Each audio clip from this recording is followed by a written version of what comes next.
9, 8, 7, 6, 5, 4, 3, 2, 1. And here we go. It's simply Craig on the To the hangout, welcome to the hangout. To the hangout, welcome to the hangout. To the hangout, welcome to the hangout. To the hangout, welcome to the hangout. Hey yo, it's me and these dudes doing VR games, movie reviews, infused with whatever topics we choose. If we stop it, we lose, so that's why we keep on dropping the news. And you know it's as a crew with the popular views. Includes X and Ray, co-host Bree, Millie, SC, and I'm Bryce, so you know we really bringing it live, us 5 in the hive. You liking this vibe? Then hit the thumbs up, like and subscribe. To the hangout, welcome to the hangout. I know you want to go. To the hangout, welcome to the hangout.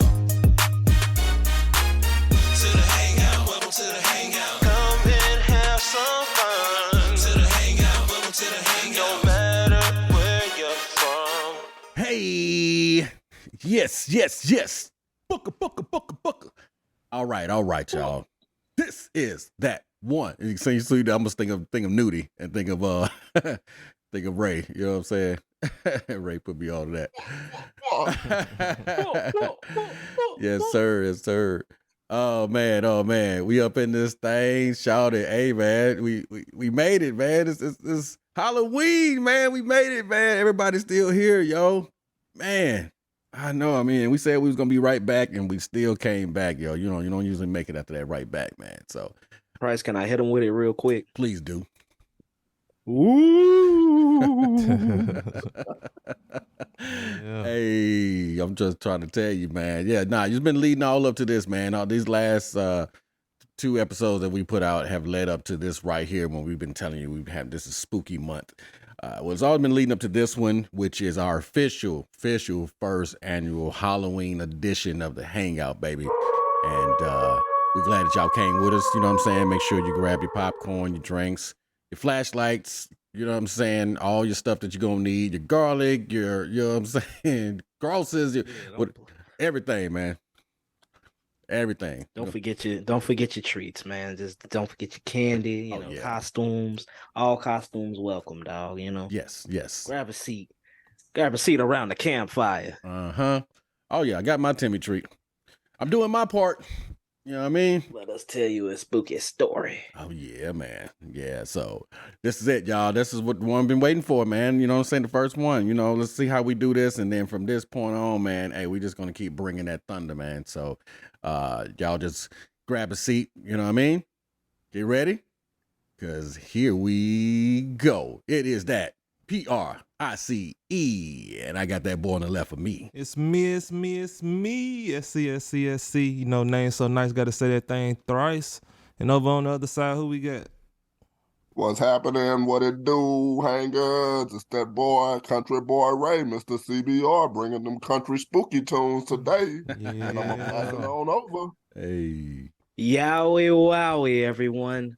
A very Firefly edition of the Hangout experience. It is your boy X, the unannounced, AKA Mr. AKA. That's it, dog. I'll let y'all fill in that spooky blank down in the comments, man. You know what I mean? That's what's up. You know, usually, we 5 in the hive. But, we got a fallen soldier who has some business he had to take care of. So, 40, we thinking about you. 40. We can't get through these spooky tunes without you. But we gonna try to power through for our fallen soldier. Oh, absolutely. Yeah, y'all don't worry. I mean, I promise you, the black girl didn't die in this movie, man. You know what I mean? She will be back. She made it to the end of the film. Trust y'all. Shout out Tay Diggs, man. Hey, that's right. All right. Shout out to you, Bree. That man left with all that money, man. I ain't letting it go. I know, right? Shout out Tay Diggs. That's the way you start off. You know what I'm saying? You know what I mean? With that one, I'm glad we started off with that one because that gives you hope. That gives you hope to our people, man. You know what I'm saying? And as a matter of fact, in the very next one, they all pretty much all made it. You know what I mean? So that was a good look too. Speaking of, that blackening review, I mean, a lot of people made it to the end, and that one. So, I mean, I'm just throwing it out there. No some doubt. people felt that how they felt, but Still History a right classic. there, man. That's It is. history. You know what I Right, it is history. Exactly. Hey, and y'all want to know what we talk about, man? Make sure y'all go back and check out that House on Haunted Hill review and the Blackening review. Yes, yes, That's right. yes. We've been busy, y'all. Oh We've been man. busy. Oh man, have we not?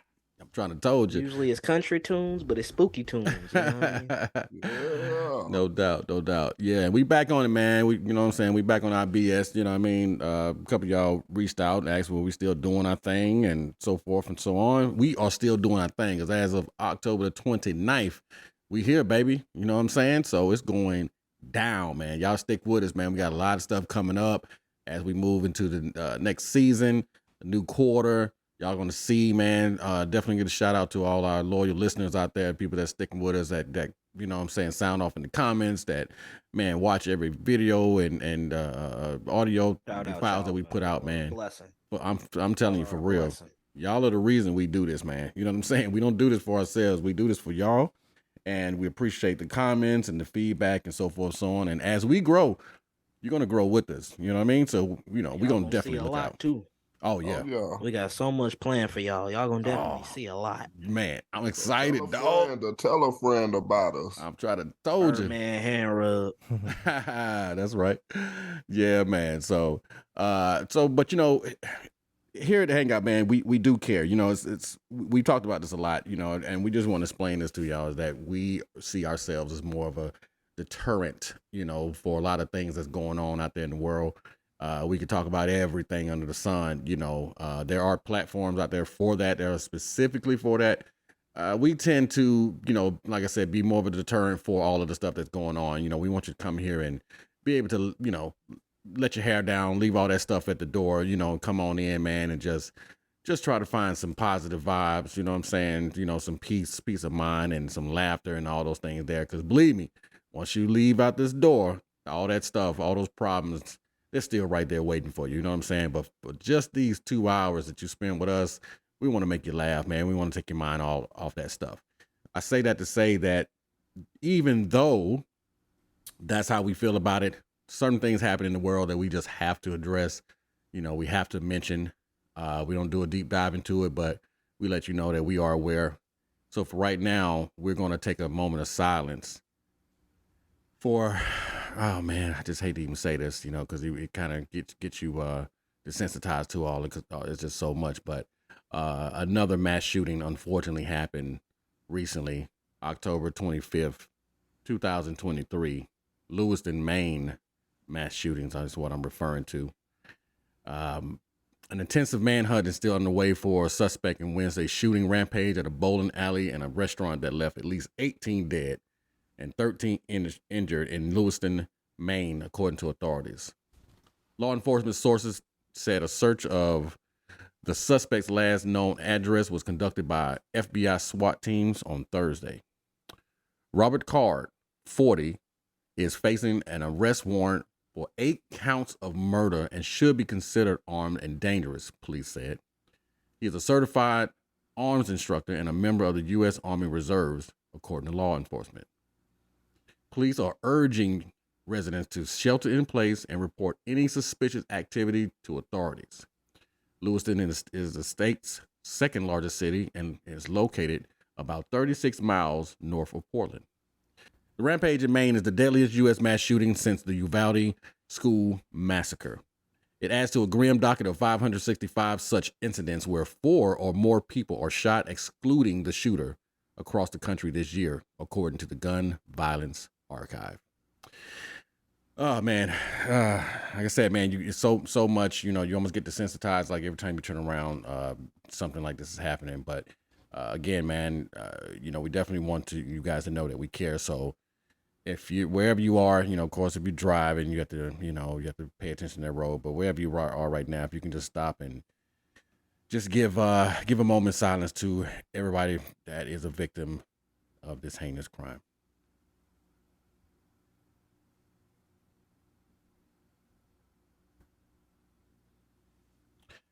All right. You know, definitely sending prayers out, man, and our thoughts with all the victims and their families, everyone involved. And we definitely salute our our police forces out there that are actively trying to find him and do what they can do to bring him to justice. Y'all pray for our country, man. You know, it's just a lot going on. It's always something, you know, going on. And these kind of incidents change people's lives. And because we're not directly affected by it, we just don't really think about it as much. You know, we look at it and we like, man, that's messed up. And then we go on about our lives, you know, but there are some people who can't go on with their lives, you know, not the same that they were. Their lives are forever changed. And our thoughts and our prayers are definitely with you here at the Hangout. Thank y'all guys for participating in that moment of silence for those victims. Of course, man. You know, heavy stuff, man. You know, we never really want to. Obviously, this stuff needs to be brought into light because you know the person who conducted this heinous crime needs to be caught, brought to justice. Absolutely. But the people need to be aware. You know, this is stuff that does unfortunately happen in this world, and if there was ever a time or anything else that needs to bring us together, it's stuff like this to protect one another instead of, you know, being in fear. Absolutely. You know? Absolutely, my brother. Well said. Okay. We're going to continue with the show.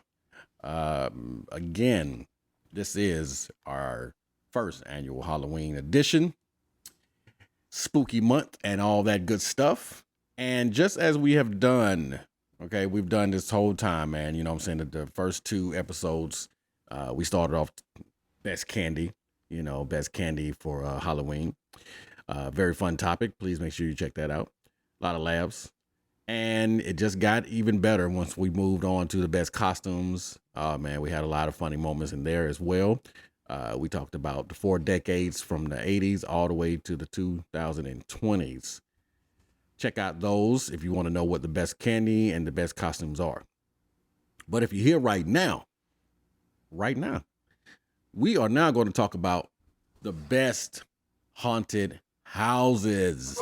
And I don't know how many of y'all, right now. I don't know if y'all, you know, are brave enough, you know what I'm saying, to actually go inside these things or whatever, you know. But if you are, then this segment is definitely for you. If you haven't, then, you know what I mean, maybe after this one, you might decide, you know what, I might try it one day, just one time, you know what I mean?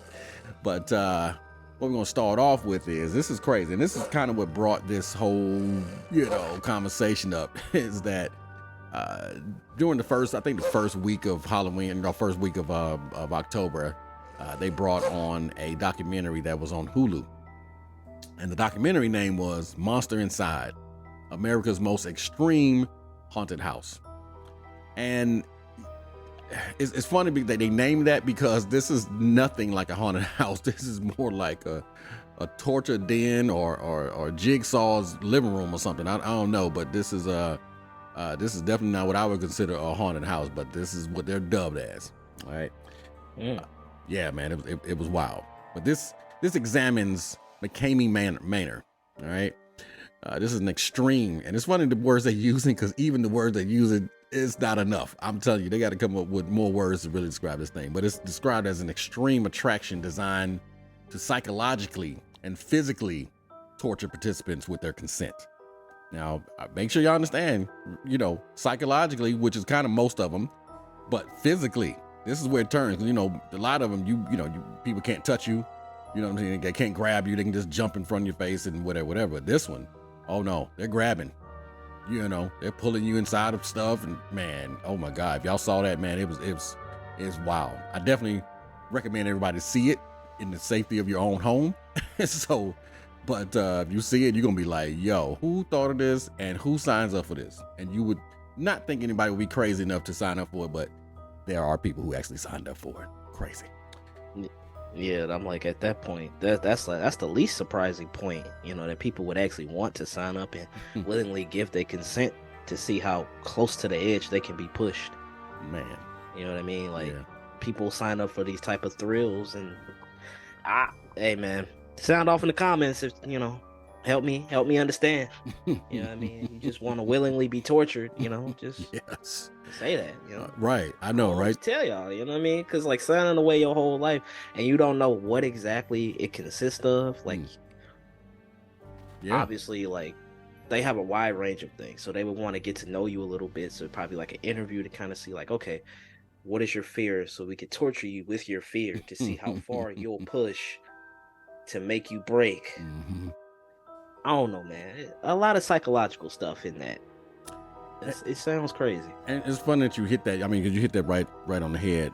Is that's pretty much what they do. They find out what you are afraid of, and that's exactly the thing they go for. You know what I'm saying? You know, just to torture you even more. I believe one of the participants on there was talking about, and this is, of course, this is all the people who've gone through it, and now they're complaining about it. You know what I'm saying? You know, not at the time, but now, you know, they got the documentary. Everybody's, oh my God, they did this, and oh my God, Kevin, you know, all that stuff. So, oh my God. you know, but one of the ladies was saying, yes, I told him that I was afraid of spiders, and of course, what do? You know what I'm saying? She's all tied up, and they got a big old tarantula right in her face, just moving it back and forth. You know what I'm saying? Like, come on, yo. And then put it on her, let it crawl on her and all that. You know what I mean? Just like, come on, man. Y'all something else. But check this out. All right. Monster Inside, America's most extreme haunted house, follows Russ McKamey and the viral terror experience he created. As Hulu describes, McKamey is a Navy veteran who lures. Oh, it just make him sound like a killer. Yeah, he lures. I don't know about that. I don't know about that logo. That choice of words. Lures horror enthusiasts into his web. They find themselves pulled into the no-holds-barred world of McKamey Manor, a haunt that doesn't end until Russ says so. And it's funny too, because you know, I mean, Tim, we're gonna shout you out. You know what I'm saying? We know we always try to shout out your son and everything. I'm sorry, man, that your name has to be affiliated with with this right here. You know what I'm saying? You know, you're the good Rusty, but this Russ right here, man, he's a wild dude, man. Wild dude. You see him too. He looks like the way you would think he looked too. You know what I'm saying? Just kind of off and crazy looking. But for all you guys, all you gals and girls and boys and all this stuff here, man, that like to frequent that Fright Fest, you thought this was bad. You may not be prepared for this one.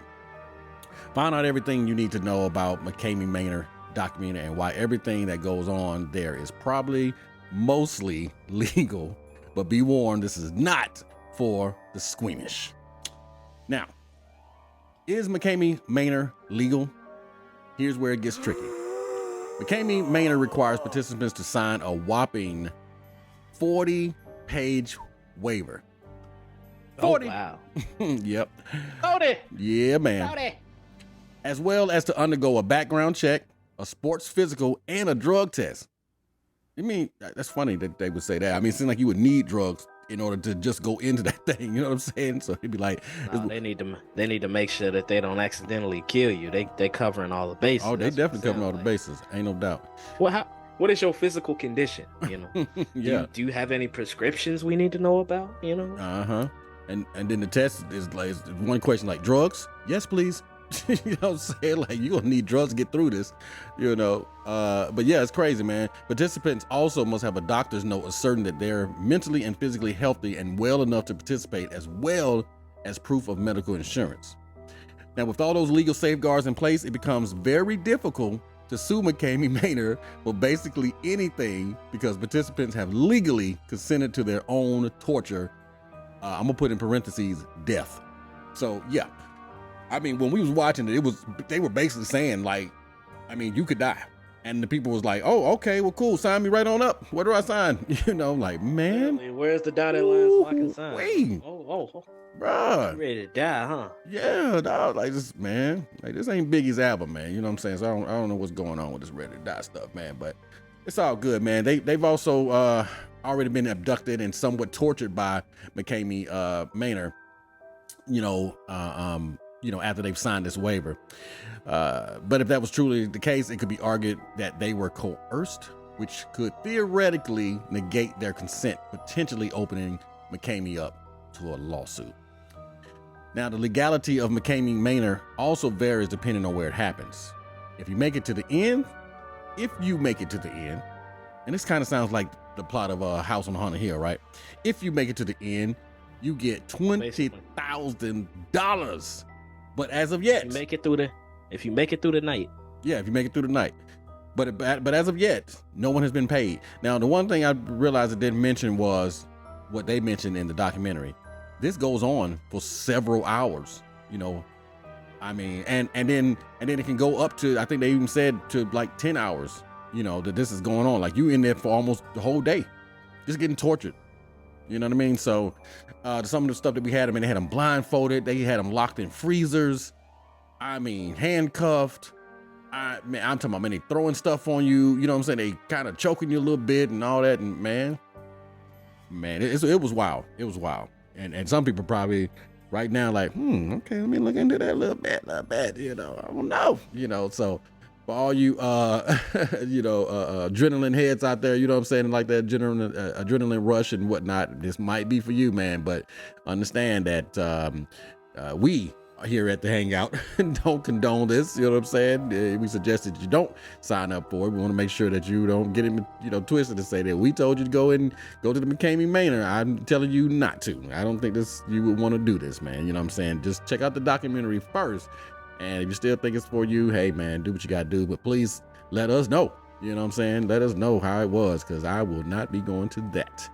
But yeah, man, we just want to start that off with you know, our haunted house list. You know, that wasn't actually on the list, but that's just what we added, so we'll call that number 11. But anyway, we have an official list. Okay, this Halloween season, visit the 10 best haunted houses in the U.S. And at number 10, I'll start this off: Halloween Nights at Eastern State Penitentiary, Philadelphia, Pennsylvania. Philadelphia's Eastern State Penitentiary was once one of the most expensive prisons in the world, housing the likes of Al Capone and Slick Willie Sutton. Today, the crumbling ruins stand empty, but they return to life during Halloween nights. Come each spooky season, visitors who dare contest their bravery in 5 haunted houses. Learn about the prison's past on historic tours and drink their fears away in themed bars and lounges. Yeah, I mean, I don't know, man. You know, for our people, I would imagine might be a little hard to convince us to actually come to the jail. You know what I'm saying? Willingly, but who knows? You know what I'm saying? I haven't been there to see what it looks like. You know what I mean? I'm pretty sure there are some brave souls that actually want to go in, hope, you know, with the thought that they can just come on out of that. But that is interesting though, to actually have one inside of a prison. You know what I mean? Especially like if it was decommissioned, they don't use it anymore, then that's still a way to bring in some money. So that would be smart. Number 9. Crazy. Yeah, I know, right? Number 9, Bates Motel and Haunted Hayride, Glen Mills, Pennsylvania. So it's just going down in Pennsylvania, huh? Okay, all right. They all about the haunted houses out in Pennsylvania. Okay. The other one must have made money, so they figured, okay, well, let's open up another one. Right? Let's keep this thing going, huh? And Bates Motel, of course, we all know that from the movie Psycho. All right, with Norman Bates. Man, okay. Located just outside Philadelphia on Aristotle Farm, the Bates Motel offers an incredible experience of terror and mayhem. Check into the motel to experience a new level of horror with high-tech special effects and lighting, including levitating spirits and pictures with eyes that follow you. Their haunted hayride is a 25-minute ride through the forest, complete with detailed Hollywood-style sets and props, giant monsters, and more pyrotechnics than a Kiss concert. Boy! Also on offer is a haunted corn trail. All right. That's crazy. They're playing at the Moody Center tonight. Word. Kiss? Yeah, I just. Oh, that's crazy. I seen an advertisement for it earlier. How about that? Message. Yeah. Quick little side note, man. Met that boy, Gene Simmons, man. You know what I'm saying? He was actually man. Cool, at this point, who didn't you meet, dog? I know, right? Just had to throw that out there, man. It took me back. That should be a segment in itself. Who did Price meet? Man. Yeah, man. So, okay, that's cool. That's cool. Pennsylvania holding it down, you know, for the haunted houses and whatnot. All right. So we're moving on to number 8, Nightmare on 13th, Salt Lake City, Utah. Okay. At Nightmare on 13th, horror fans can find their way through 13 themed nightmares, ranging from Nightmare Alley and Dark Ride of Terror to Deep Freeze and many more. A second attraction, Institute of Terror, helps to prologue a night of Scares. Dr. Freddy. Now, assuming they're playing off of the Nightmare on Elm Street, you know what I'm saying? So I like how they, and Friday the 13th, I like how they meshed those together with a Nightmare on 13. That was pretty cool. Okay, coming in number 7, the Horrorland Miami in Miami, Florida. Okay, Miami, I know y'all was doing it like that. Cool.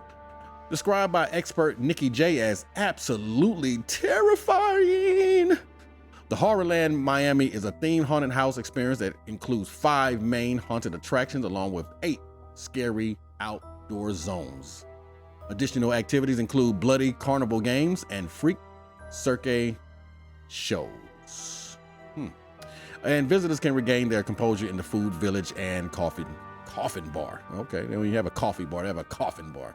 I like it. I like what they're doing. Okay. So that's Miami, Florida, y'all. You know what I'm saying? Next time I'm down there, man, I'm at the holler at my boy, man. Shout out to you, Kevin, out there in Miami. You didn't tell me I was doing it like that with the Horrorland, you know what I'm saying? But I'm going to make a point to come down there next October, man, and come check you out, see what they talking about down there. I definitely would like us to, try out some of these haunted experiences, you know what I'm saying? And be able to report on this next year. And, out of the 10, we should be able to at least make one of those, you know what I'm saying? For me, it will not be the Pennsylvania. That ain't happening. Now I'm not going to prison. Yeah, I love haunted houses and stuff. So hopefully they got some in the ATX or ATL between there and here, and we could hit something. Cause I love horror, and I really ain't been in that mode lately, but it's one of my favorite pastimes. Yeah, they definitely have one down here. Got the name of it, the Torment something or something like that. I have to look into it, but it's definitely one here. Okay, so we are now going back up to number 6. The Haunting Experience, Cottage Grove, Minnesota. At the Haunting Experience, visitors must find their way through the haunted house's winding corridors, which are filled with diabolical sights and sounds, including the remains of an abandoned hospital. And that definitely sounds like the house on Haunted Hill right there with that prison/hospital looking thing or whatever. The scares continue on the haunted hayride that takes the brave through the shadowy forest. If you still haven't had your fill of frights, then try to escape a dark cornfield where the sounds of chainsaws fill the air. Man, I don't know what. So that was another one that we talked about earlier, was in the cornfield. They love them cornfields, man. Which I will say, a cornfield is a kind of a spooky kind of place, even if it's not Halloween, because you know what I'm saying, corn stalks are all tall, you can't see anything, and for some reason every scary movie has you running through a cornfield trying to escape some killer or something, man. It's crazy. Number 5, Field of Screams, Maryland. You know what, I'm gonna stop right here. I like to play on these names, you know what I'm saying? Not Field of Dreams, where if you build it they will come. This is Field of Screams, Maryland, on Olney, Maryland. Enter a horrifically terrifying world beyond imagination at Field of Screams. A walk through the woods on the haunted trail and Trail of Terror leaves visitors scurrying away. Along their journey, guests are welcomed into several haunted houses where they might find anything from dead bodies to clowns and butchers. Enjoy the body bean bag pumpkin toss, zombie brain smash, and Carnival Town games for a thrilling competitive experience. Nice. All right. I don't know why you might have made that more scarier than they. I know, right? When I'm visioning you reading that, it just doesn't. It's not hidden, right? But maybe it's the extra affliction on it that maybe added that little umph to it. Just a little bit. You know what I mean? A little bit. I got to get my Vincent Price on right now. You know what I mean? Yeah, man. Talk that talk, dog. You know it. Coming in at number 4. All right, y'all still with us? You haven't run off yet? Okay. Well, it gets a little bit deeper. Number 4. Because hopefully we ain't lose you in Pennsylvania. You know what I mean? I know. Back they like, what, prison? But boy, bye. So, a petrified forest. Altamonte Springs, Florida. Okay, Florida, you got 2 of them. Y'all up in the house. I see you. Okay. A journey through a petrified forest takes visitors through 3 different themed scare trails, sure to make your skin crawl. The highlight of each trail is going through a house filled with scare actors, bone-chilling music, and a horrifying scene. As expert Nikki J says, it's an incredible local haunt in Central Florida. So Nikki J is the authority on I was gonna say, Nikki J been around. yeah, Nikki J everywhere. Okay, what up, Nikki? Okay. Number 3. Top three. That's it, baby. This is it. Oh, that's funny that this number 2. Wait till we get to that. That's crazy.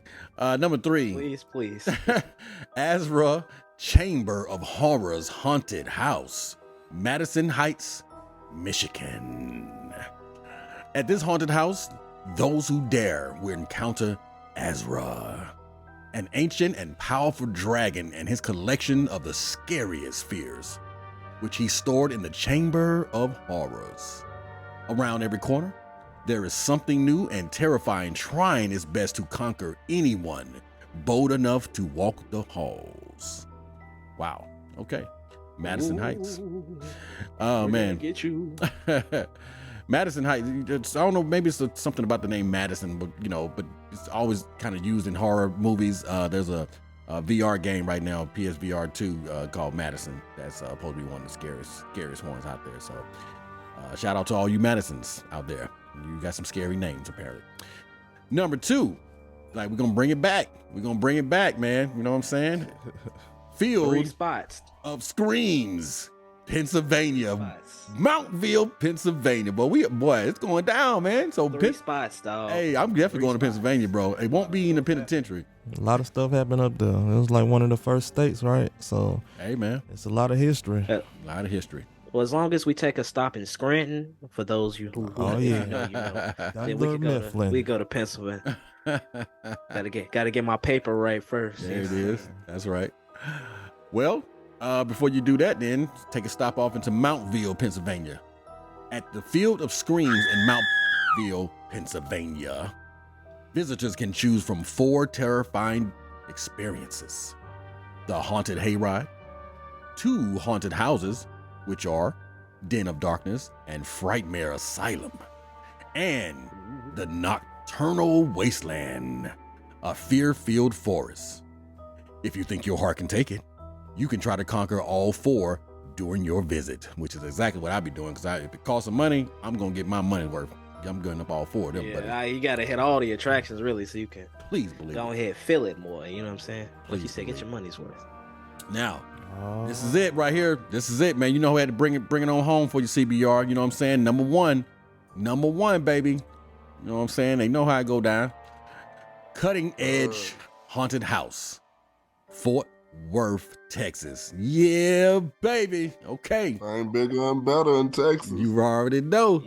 You already know. Feel me. I love it. Hey, and this is more than just a haunted house. Cutting Edge Haunted House begins its entertainment the moment guests enter the parking lot. God, you can't even park first. You can't even park your car. You gonna get it right. We got to get you right away. Man, located in a historic area of Fort Worth, Texas, known as Hell's Half Acre. This 100-year-old abandoned meat packing. Oh, Jesus. Oh, let me stop right there. Come on, man. This is where Texas Chainsaw Massacre was, man. Come on, bro. Yeah. Man. Nah, I can't go to this, dog. they gonna probably be for real in this one here, man. Golly. You see, you go up in there, you see, what's your boy? Leatherface come out there shaking that chainsaw. Man, you would go crazy, man. Golly. Oh, man. That boy carry around a meat cleaver, too. So, he get busy. Oh. This 100-year-old abandoned meatpacking plant takes visitors on a 55-minute haunted experience with its twisting corridors and multiple story of live actors and special effects. Number 1 on the list, baby. Cutting Edge Haunted House, Fort Worth, Texas, baby. Definitely give it up for them, man. Holding it down, number 1, baby. I love it, man. I love it. Honorable mentions, you know what I'm saying? I know we had the Torment House here, you know what I'm saying, in Austin, Texas. You know, they do their little thing too. You know what I'm talking about? I think they over there. If I'm not mistaken, Ray, I remember when I used to live over that way, they had it over there by Promontory Point, over there off of 183 and 290. Yeah. Yeah. The airport. Yep. You know what it is. Never got a chance to go, but I've heard some mixed reviews about it. You know what I'm saying? So Yeah. Find something. Yeah. I don't even need to look that up. If Ray telling me find something else to do, I'm gonna find something else to do. So I just need to stop looking at it. So Yeah. it's not scared of you. If you ain't never been there, you go for the experience. Okay, but it ain't scared of you. Nah. Okay, all right. So I ain't gonna hold you though, dog. I mean, if the experience ain't really there, what you experience? I know, right? Yeah, that's what you're going to. It's like the only one in the city. I mean, So it is what it is, right? Yeah, that's crazy. That's crazy. you think that would be coming hard? Yeah, you would think, man, with a name like Torment House, you know what I mean? Yeah. So now let me ask you this, man, because I know a lot of times we talking about these horror movies, you know what I'm saying? Don't much don't move you. You know what I'm saying? I've noticed that, right? When we go back up to this McCamey house, okay? Would you do that one? I don't think I'll do that one. That's what's up. Yeah. It seemed a little too much, man. It seemed a little too much. You know what I'm saying? To sign 40 pages too. Yeah, bro. Yeah. And 40 pages is crazy. It is. Cause you know how we do, especially when you signing stuff just out here. You get about to that 5th or 6th page, you kind of like just brushing through the rest of it. You know what I'm saying? You basically done. Let me just go ahead. All right, flip page sign, flip page sign, flip page sign. I don't even know Let's what get this. You don't know what you signed. Oh my God, man. Oh man. So hey man, but listen, shout out to whoever did it. You brave souls, you know, somebody got to tell the story. And I do not mind listening to the story. You know. Because I'm not consenting to being drowned for 8 hours, Nope. 8-9 hours, and then shoved drown. inside of a small space. You feel me? I'm good. Yeah, dog. Yeah. But hey, man, for those out there love it, man, hats off to you. You know, more power to you. You know what I'm saying? I unfortunately didn't get a chance to do Fright Fest. I usually like to go out there and everything. But same as you know, Ray, it's not for the horror of it. You know, it's not for scaring me because it doesn't. It's just for the experience, man, to see, you know, the cool costumes and so forth and so on. You know what I mean? But hey, some people need more, and if you need more, you go out there and you find them. And if you find some that's not on this list, please sign off into the comments. Let us know, and I guarantee you we'll put it on our list for next year because we're definitely going to do this again. All right. We got you, dog. You know. Yes, sir. So, hey, all right, you just made it through the list. You still here with us? You haven't run off? Cool, great, because guess what? There is more to come here at the Hangout Haunted Experience. And as always, tell them, man, we'll be right back after these Timmy treats. In 5 nights, actually, we'll be right back. Love it. I got a bad feeling about this. All right, y'all. We are back. Mm-hmm. And all of us, let's see. CBR? You there? Yes, sir. Okay, CBR's back. X, you there? Hey, yo. Okay. What about you, SC? You know it. Okay. Oh, whew. 1, 2, 3, 4. Baby. Okay, all right. Whew, man, we back. Oh, God, I didn't know we was going to make it, y'all. I didn't know it was make it. We got a little spooky up in here, man. Got a little bit iffy up in here. Yeah, man. You know, started hearing a lot of noises, you know what I mean, between that break, man. Oh, yeah, man. Looking over your shoulder, you know what I'm saying? Matter of fact, hey, X. Behind you. Look behind you. Well, hey, man, listen, if you made it this far, you have now made it to the review part of our podcast. And we just covered the 10 scariest haunted houses in America. Well, Shout out Pennsylvania, man. boy, they came with it, didn't they? They run the board. They run the chessboard right now, man. Man, they came with it, dog. Yeah. I was surprised, man. Like I said, I got to go to Pennsylvania now just to see what's going on, man. See what's going on. A lot of cornfields and stuff going on up in there. See, Philly. yes, sir. So please go back and check that out if you wanted to know what the 10 best horror haunted houses are. But now you made it to this section. We are at 5 Nights at Freddy's review, man. Oh, Dude, listen. There are some of you who are familiar with Five Nights at Freddy, and there are some of you who are absolutely not. You're like, what is Five Nights at Freddy? What's going on? But for the initiated, we already know that Five Nights at Freddy is a video game. First started flat screen, I'd say. And basically, you are a night security guard, who has been hired to sit here all night. Security guards, man. I know, right? The unsung heroes that Yes. everybody, Yeah, I mean. Hey, I feel you. Don't nobody feel you. I feel you. Yeah, man. The unappreciated, let's say. You know what I mean? The unappreciated. Definitely shout out to all those. Appreciate it. Got you. Say less, dog. Yeah. I've been one This for segment. sure. So I know how it feels. You know what I'm saying? But go ahead, man. Continue. Well, but I'm glad you brought it up because it made this very relatable though. You know what I'm saying? I understand, being there and especially if you're in a place where you're just by yourself, having to, I used to have to do this one in Hateville, Georgia, where it was a car lot, but this was before it went out to the car lots though. You know what I'm saying? More like the depot or whatever you want to call it. And it was right there at the rail yard, and they would come and put the cars on the rail yard and take them out. I mean, on the train and take them to wherever they need to go. But these was like the brand new cars. You know what I'm saying? And so you could actually drive these cars at night. You know what I'm talking about? I'm talking about got the sticker on and everything. You could drive them around and stuff, and that was cool. But you were the only one there. I mean, no one else. You were just in your little shack guard thing, and shout out to all the ones that do the stuff outside, and they got that little shack yard. You got your little fan in there, which is, you know what I'm saying, your little window unit, you know what I mean? And that's all you got. Heat barely working that thing. Oh, man, bro. You taking me back, man. You know what I'm talking about? So when it's winter, it's winter. Like, for real. You turn on the heat. You got your little hand warmers. You know what I'm saying? Your jacket. You got 2 jackets on. Yeah. And SC know about that Midwest winter, too, boy. So working a job like that in the winter, whew, layered up. Man, wind, boy. You could At night, too, fly. bro? You could, Oh, my God. You could lean into the wind and it'll hold you up. Oh, wow. It's crazy. That sounds like some Titanic stuff. I'll never let go, Rose. Rose, the one that let go, though. Yeah, I know. I still feel some kind of way, man. It was room on that board. Everybody know, right? that board holds 2. But it's all good, man. Good stuff. But yeah. So I definitely felt for the security guard in here. You know what I mean? Because I understand. You understand that. And so that's his job. To be there all night.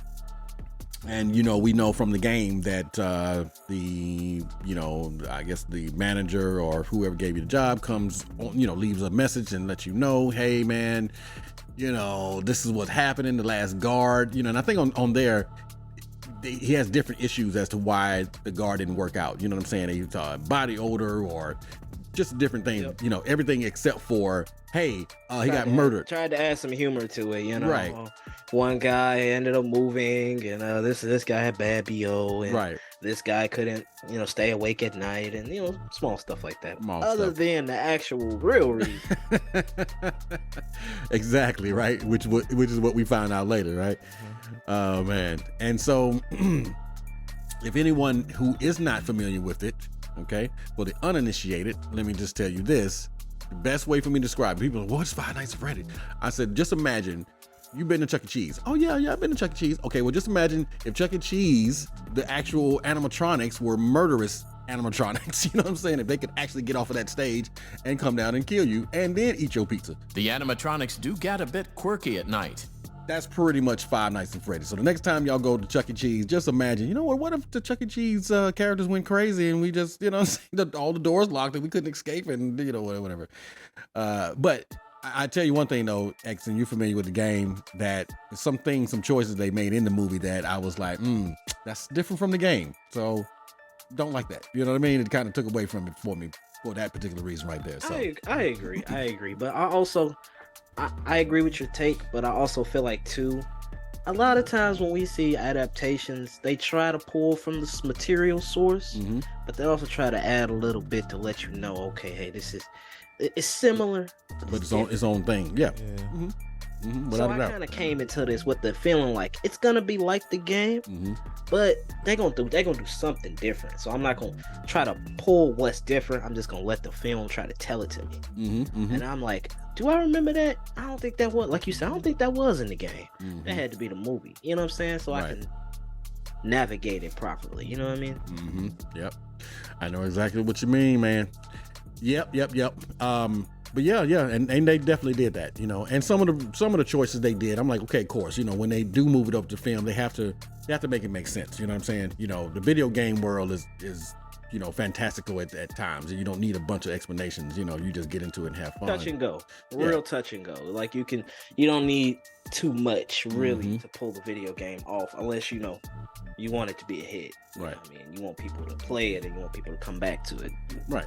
And sometimes mindless fun is just fun. You know, you don't need a bunch of explanation to have mindless fun. I mean, that's Fortnite to me. Fortnite doesn't need a bunch of explanation. You get in there, you're shooting people, and you're trying to make it to, you know, you want to be the last person standing. You know, pretty cut and dry. Right to the point. Right. But this one, yeah, man, my first thought was, how are they going to pull this off? You know, most of the times in the game, you're sitting there, you're navigating the cameras, or you're playing some kind of some time puzzle game or whatever to keep them from attacking you and so forth and so on.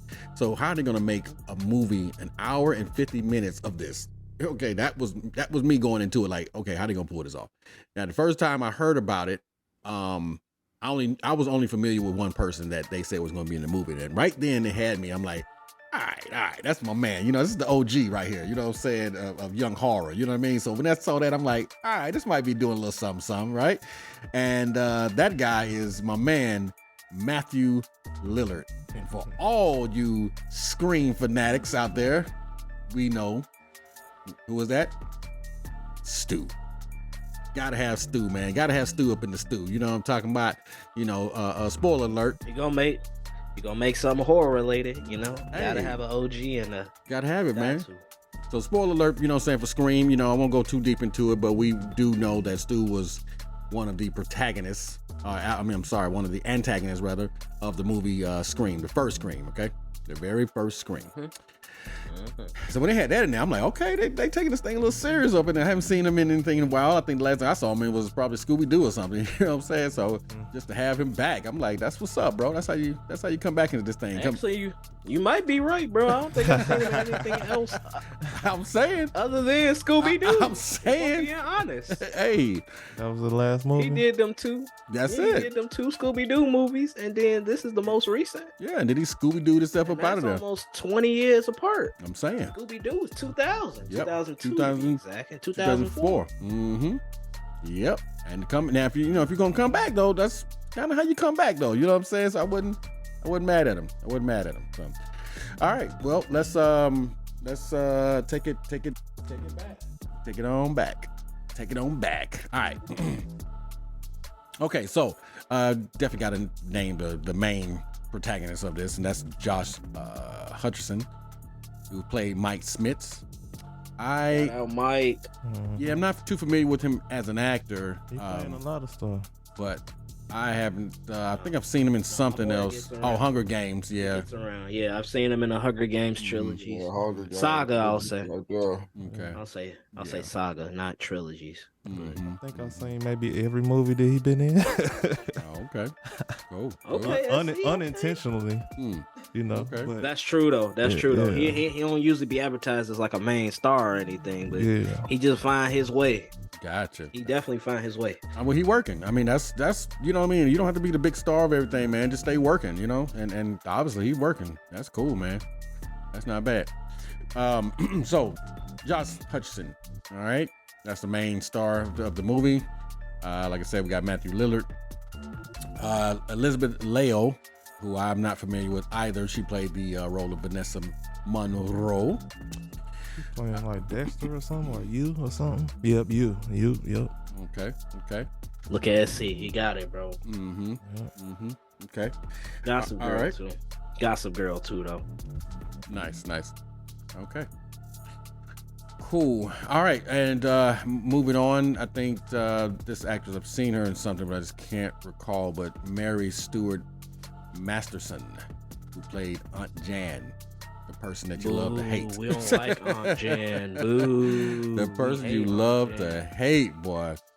She was in fried green tomatoes. I'm pretty sure she was way younger back then. Probably played a little girl or something like that. Oh, well, dog, she only 57. All right now. Yeah. She only 57. Yeah. But I've definitely seen her some other things. I just can't recall all the movies. Yeah, man. So, but she did her part. I mean, you know, of course, you know, she's there to be hated, and she did her thing.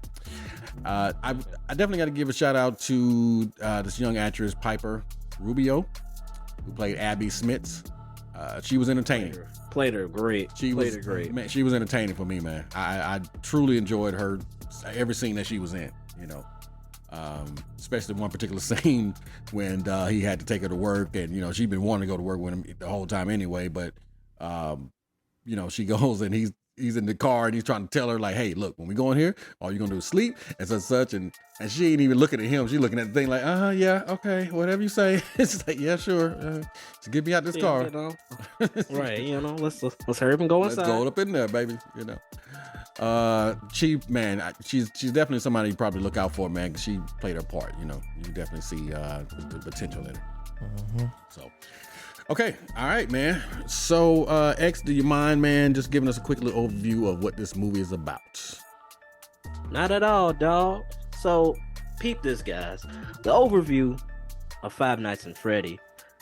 It talks about a troubled security guard begins working at Freddy Fazbear's pizzeria. While spending his first night on the job, he realizes the late shift at Freddy's won't be so easy to make it through. Oh my which God. is 100% true. Yeah, and so vague too at the same time. It's vague at the same time. You know, it gives you, but it doesn't. You know right? what I mean? They try, they reach, but they reach, but they make it. They teach you at the same time. Yeah. You know what I mean? That's crazy. And obviously, you know, based on Five Nights at Freddy by Scott Cawthon, which I'm so glad that he was involved with this film as much as he was. For sure. Know, they didn't let him just snatch the baby and make whatever throw it on the screen. Right. He said, "I'm gonna give y'all a direction." Yes. It was truly felt. Yes. You know what I mean? I love when the writers or creators of the original source material is involved. You know what I'm saying? I love that. You know, when they just overseeing it like, hey, nope, Freddy wouldn't do that. You know what I'm saying? You know, I love it, That's man. called justice. That's called justice for the product, dog. Hey. You know, and director Emma Tamia, she definitely followed through with Scott's vision. You know, I'm pretty sure they worked hand in hand to put this great film together. You know what I mean? Yeah, absolutely. So looks like who I'm not familiar with, haven't seen anything before, but she has a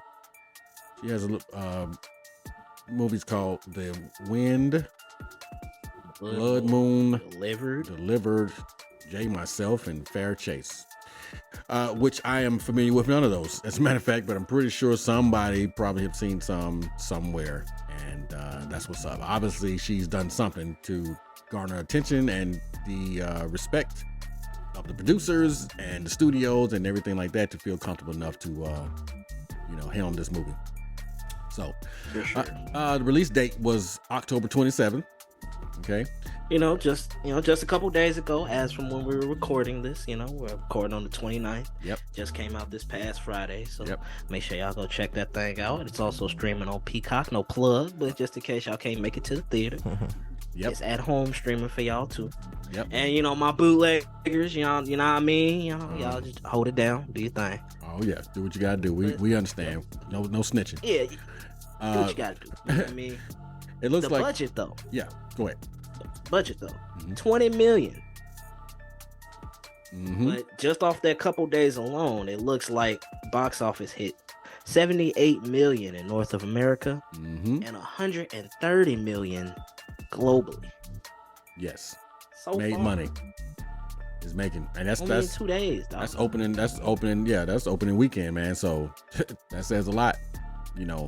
regardless of what our review says and anybody else you hear says, whatever, the movie has definitely made money. I think that it was perfect the way that they released it. You know what I'm saying? You're talking about October 27th, right before Halloween. Everybody is looking for a scary movie to go to. It already has followers because it's a popular IP on its own without being a movie. Yep. So it just made sense all the way around. And if you could make 78 Bringing million, the fan base with it. yeah. Yep. If you make 78 million in North America and 130 globally off of $20 million, man, come on, man. And shout out to Blumhouse. It writes itself, dog. You know what I mean? Yeah. Shout out to Blumhouse, man, because I mean, you get with Blumhouse. I mean, Blumhouse has become that studio now. You know, it used to be like New Line Cinema or something. You know what I'm saying? Because New Line had Freddy and a whole bunch of other stuff. But now it looks like Blumhouse is taking that crown. And A24 too, and A24 as well. Yeah, there's just seems so much weirder though. Like there's, you know what I mean? Like it's horror, but it's like it's something else, man. They on a whole nother level to me. They got that's what's needed. So, but yeah, man. I appreciate your ex, man. You know what I'm saying? Let us know about what it is and everything like that. Giving us a little background. Of course, big dog. Yeah, man. Big dog, no problem. And if you don't mind, as you do so well, please roll that beautiful bean footage. Get y'all some bean footage, huh? Uh-huh. Let's go ahead and roll this little Five Nights at Freddy's trailer. Hi, this is Mike. I was just calling to see if that job that you offered was still available. Yes. The security guard. I will take anything. This place was huge in the 80s with the kids. They shut it down years ago. The owner's just not ready to let it go yet. I will work and you will sleep. I understand. Give me your hand.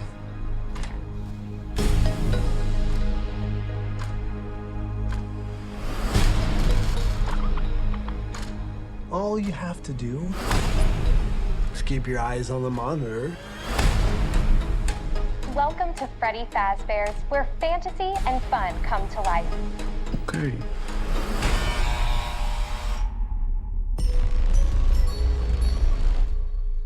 You must be new security guard. Can I help you, officer?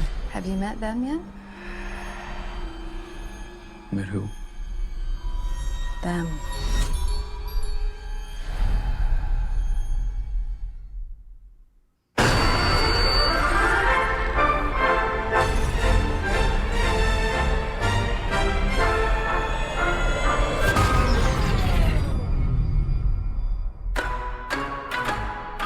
In the 80s, kids went missing. The police searched Freddy's top to bottom. Hello? They never found them. That's why the place shut down. There are ghost children possessing giant robots. Thanks for the heads up. Technically, they're animatronics. What do they want? They want to make her like them. Papi! Tell me how to stop them. It's too late. Robbie, go!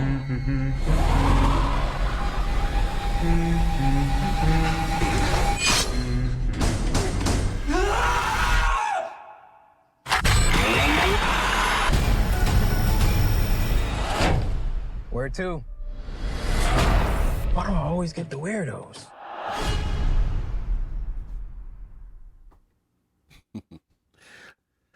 That cab business is heavy stuff, man. That was cool. Cab business. Yeah, I didn't realize they was gonna put that in there. That's cool. Yeah, that was cool. Oh man, all right. Five Nights at Freddy's, man. I actually like the trailer. I didn't watch it. I didn't watch the trailer. I just went straight into the movie. Me too. Yeah. And after watching the movie, I'm like, not bad. It wasn't bad. It's a pretty good cut on that trailer. But I see how they kind of mislead you a little bit, to make you think one thing when something else is actually going on. And so I like it. I like it because when you find out what's actually going on and who's behind everything, then it's like, oh my God, I should have known. So anyway, man. All right. X, what you got, man? What you got, bro? I know you got a little history with with the games. You played up to the fourth installment of the video game, right? Something like that, dog. I mean, so the premise of the fourth game comes from a perspective of kids, right? And you're trying to protect yourself because they come for you in your dreams. So I was like, yeah, okay, that's too personal. I thought Chucky, Chester Chucky was gonna come for me in my dreams, so I had to let that be. All right. But so the premise of this film, we start off with our boy Mike, at his job doing his thing, his thug schnizzle. Yep. What you learn is when he was a kid, him and his family were out for a picnic, and they were and spoilers. Spoiler alert. Yep. Following review contains spoilers. Audio discretion is advised. They've been warned. So what you learn is when he was little, he had a brother named Garrett. Sorry. Yep. He had a brother named Garrett that his mom was like, they were tending to things and, doing the things that you do on a family picnic, getting the food together and stuff like that. So they turned their attention and told him, hey, watch your younger brother. So come to find out, he take his eye off the ball for a second because, some people were playing in a park and, this is Frisbee. Let me throw it back to these people. All right. Wait, a yellow Frisbee too. Did you notice that? A yellow Frisbee. That'll come back in later too. Uh-huh. Just telling you everything you need to know right there, right? All right. Didn't know. Comes to find out his brother is taken. His brother is gone, drove off. So ever since then, Mike has been determined to unlock that memory to see if he can figure out who, at least that's what he tells us, who's the one that drove off with my brother. Right. So he's working a security job. He sees this kid, just minding his business, doing his thing, just looking around. Then he sees some random stranger, snatches the kid by the arm, and then they, angrily, and then walks off. He's triggered by that, assaults that man after he catches him, and then we all come to find out you just beat this man in front of his kid. So he goes down to one of them temp agencies, where we find, the wonderful Matthew, where he basically is like, hey man, you're running out of options, dog. You're really running out of options. I don't know what to tell you. Your track record, what you got going on. It's hard for me to find you work, and you just can't seem to keep a job. Yeah. But he has a lead on this security job.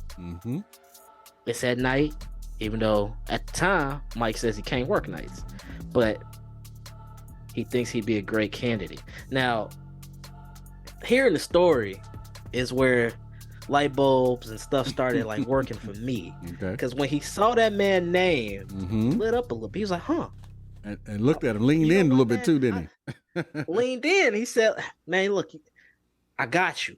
You could. This is great for you. You should do this. And he's like, nah, I gotta worry about Abby, and she needs to be taken care of. XYZ. Can't work nights. I'm not doing that. Yeah.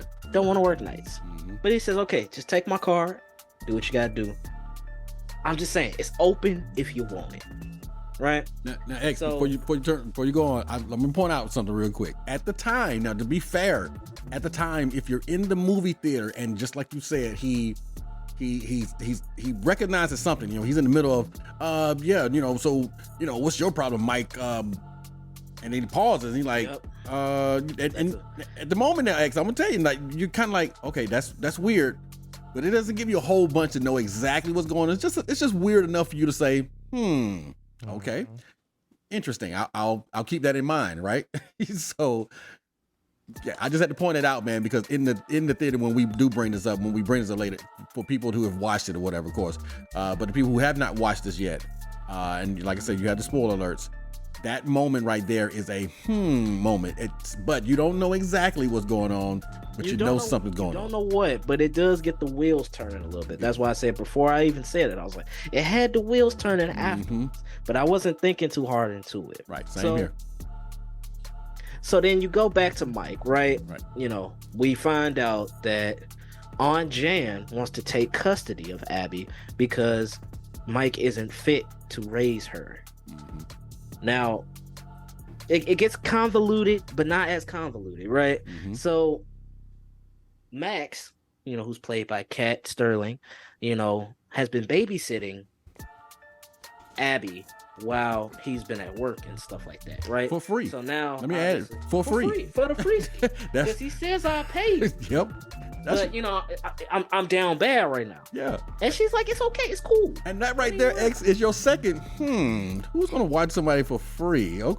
But okay. And not get paid unless, I have a few thoughts that could have compensated for that. Me too. I thought too. They smashing. Max might be digging Mike a little bit, so she just this my way in the dough. You feel me? So I just I was trying to think about stuff like that. So again, wheels are turning, but I let some things slide. Yep. Same here, bro. Same here. I was like, somebody do a little something, maybe. You know what I mean? There's different forms of payment. But yeah. Oh. Facts. No, you're absolutely right, dog. So, come to find out, Max is running thin on the job search. So he does give them a call. He gives my man Matthew a call, says, hey man, is that job still available? I'll take it. First night in, my man's go in, turns everything on, does his thing, watches his training video, which ironically had his name on the tape. Oh my God. Right? Which was another sign. Yep. Right? Something's going on. It's like, how did y'all, Mike looking like, what the hell? Right. What is this? What is this? But it's like, written in Sharpie too. Why does that tape have his name on it that says Mike? Watch this. Right? No. So, let me stop you right there too. Now keep in mind, because they never say the exact date. Let's just get that out the way. But they want you to imagine maybe 90s, because you still got box TVs. Now granted, inside the Fast Freddy's, Freddy Fazbears, whatever. Of course, that was shut down in the 80s, right? So we know that everything there technology wise is going to be 80s. So there's a VCR, there's box TVs. Whatever, right? But they also have box TVs in their home, like he does in his home. He's using a regular phone, right? He's using a tape recorder, right? For to access, which I forgot to mention, because I think that's important too. Absolutely. He's taking sleeping pills. Yes. While looking at a poster of Nevada from where the incident happened with trees, and he's using an audio cassette tape full of sounds to try to help trigger the same dream. Yes. Right. So he's using a tape recording where every morning he rewinds the tape, obviously. So when he gets back in at night, he could just throw the headset on, look up at it, press play, start the cycle all over again. Yes. Crazy enough, it worked. Yeah. It worked a lot. But so we get to that stage, right? He gets in, he told him, all you got to do, keep your eyes on the monitor, watch what's going on, keep the place clean. Simple, easy work, right? Now let me ask you something. Now, okay, because I'm gonna tell you my fourth. Honestly, I gotta say this before you move on real quick. So you mentioned the tape. Talk about it. And you're talking about what's now we're talking about what's going on the tape, and you have this weird, like she's smiley, but she's weird to me. You know what I'm saying? Like the the person who's holding the training or whatever, right? She's telling you all about, hey, if you're watching this tape, then you must be our new Freddy Fazbear security guard. And that, right? She got the smile on and everything like that, right? But the one thing that she was doing that, to me, I think, I can't remember if this was Dale Givens or some more, but one of them had a joke about dating men, you know what I'm saying, that are weird. And one thing is they don't swing their arms. So if you watch on the film, when she walks up, she's not swinging her arms. Her arms just stiff as they can be on the side of her arms, man. It's just her legs moving. I'm like, right there already. When cut to the second scene. Yeah. I have to watch that back, dog. Oh my God. I paid attention. Her arms don't swing. I missed that. Yeah, her arms don't swing, bro. And this has kind of been one of those unofficial things that if anybody that walks without swinging their arms is, might be a little crazy or deranged or whatever. But anyway, I just thought I'd throw that out there. So for anybody who know people that don't swing their arms, just the next time, just look at them. I mean, they might be a little deranged. They might be a little deranged. Just a little bit. You feel me? Just a little bit. And for y'all that don't swing your arms that's listening to this, man, no offense, man. We just messing with you, man. But start swinging those arms. We love y'all, dog. Okay, we love y'all, dog. You know, this is a judgment-free zone. Oh my God, good stuff. Just a little bit though. You know, you ain't got to be holly jolly right. to swing, but just let them move, left and right, forward and back, or something. Oh my God, I'm sorry. I had to shout it out, man, because I just that for me was a little weird to not see her swing her arms. You know what I'm saying? But anyway, just a little suspect, dog. I won't lie to you. There you go. So then we get to this point, you know, he's had a few nights, few shifts, right? Mm-hmm. Max, again, is watching Abby overnight. So one morning, they meet at a diner. It's Aunt Jan, Max's brother, and the lawyer. Okay. Because now they're like, all right, now, I ain't trying to take Mike to trial, but I need to take Max to trial because he gonna give me Abby. So y'all got to figure something out. I hired y'all to find some dirt, and they couldn't find dirt on Mike. My boy is clean. You know what I'm saying? He ain't doing nothing wrong to Abby that would give reasonable cause to lose custody. Right. And that's all she's been looking for. Right. So then they have this idea. Okay, well, not they specifically, but Max's brother says, look, why don't we just hit the place? We know where he worked.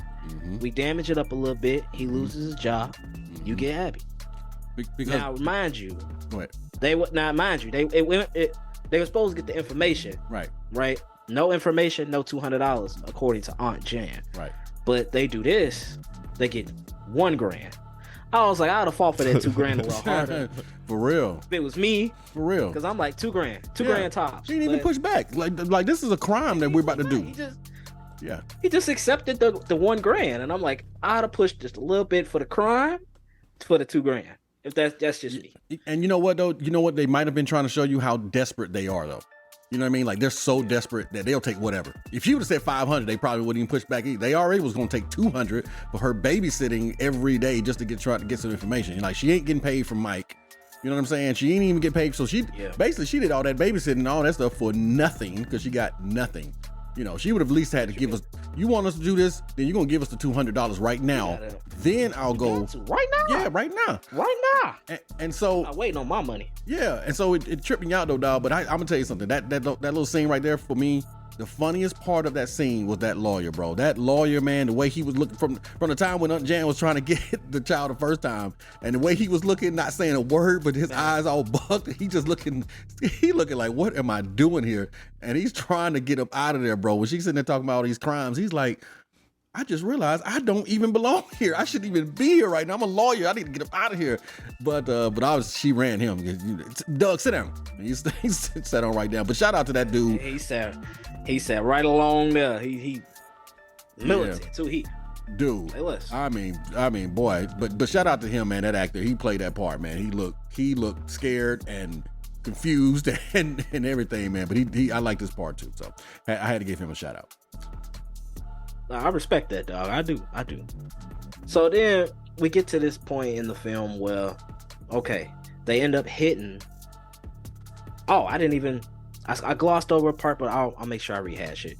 But so we get to this point where, okay, they hit it. They do their thing, and this is when we have our first interaction with the animatronics, right? Yeah. Because they like, who is these guys messing up the place?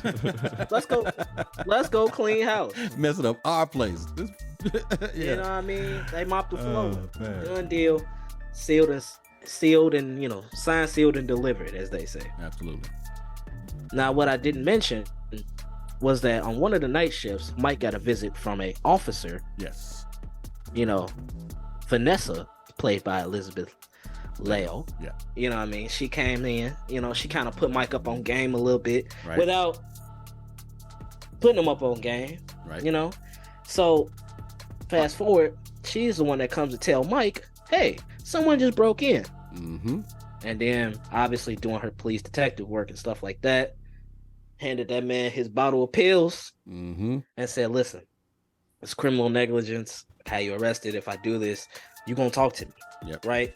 Red flag. But again, it's kind of the same thing with Max. I'm like, in my head, I'm like, okay, maybe Vanessa feeling him a little bit. You know what I'm saying? Because anybody else would have did their job. You know True. what I mean? I was gonna say that too. My job, you going to jail. And let's just be honest now. You know, she was a little suspect too when she first came. Like you said, you know, when she first came to him that night, you know, she was a little flirty or something. It was weird, bro. I'm like, is this an officer or not? You know, she was a little flirty or very suspect, man. She knew too much about the place already. Way too much. That's what hint number 5. Way too much. And then I told myself, I'm like, cause she knows so much, I don't want to say my hint out loud, but I thought the hint that was confirmed later in the film around that time when she first showed up. Really? She did. She knew too much without saying it. Okay. And that's It was like either she was the kid or she lost a kid in there. One of the two, right? That's what I was But thinking. I leaned heavily towards she was the daughter of the owner. That's what I was. But it was early. I was trying to let it be. And then I also thought maybe she was just feeling Mike and you know, I was trying to let that play out. Right. So obviously we feel bad for Mike. Obviously, that's what it is. Is that my boy was going through it. Any interaction with females, we like somebody please help him. Somebody take him on and help him. You know what I'm saying? That's what he needs. You need a good woman on his side. You know. Oh, well, man. I mean, Vanessa did try to tell him, say, "Hey, you need to let this go." Again, knowing stuff without saying what she knows, but you gotta let this brother stuff go. Right. And glossed over the whole, she was like, yeah, so, you know, this is where the pizzeria is, and this is where the claw game is, this is where Fazbear, and by the way, back in 1980, some kids got killed and they came up missing here. Yeah, so anyway, back to it. This is, you're like, ho, hey, what? Literally put that man up on game entirely. What? He's trying to figure out the biggest thing, like, you just told me kids was killed here. Yeah, but I mean, tablecloth is over there. Let's go ahead and build this fort. You know what I mean? Right. The hell with this fort. Oh, man. Tell me what's going on. Yeah, man. Oh, man. That's right. So I think about this point at the movie, we're about halfway. So, you know, once they get cleaned up, that's when Abby starts going with Mike to work, because now his babysitter is gone, and he doesn't know that, but until later on in the film. But you know, she starts getting involved, and you know, he started parlaying, and I started piecing that together too, that the extra kids in his dream was the kids, which again was adapted from Five Nights at Freddy 3, the game. So that was a nice little touch right there, you know. Okay. I wanted to ask you that, bro. Did you recognize any storyboards from the other games? Because for me, like I said, I played the VR game, and it wasn't a deep dive into the lore. You know what I'm saying? You know, the mythology of Five Nights. And so I didn't get too much into the story. I just played the game, like the jump scares. Oh, brother, the whole plot, the whole thesis of it all is from the third installment of the game. That's why I said they rewrote it, basically. Had a rewrite in the middle of the series and said, okay, this is our Genesis then. That's what's up. Everything else feels like either a prequel or maybe a sequel or something. But the third game on is when they started connecting the dots and everything, really, and like really making the story make sense. So that's where it came from for me.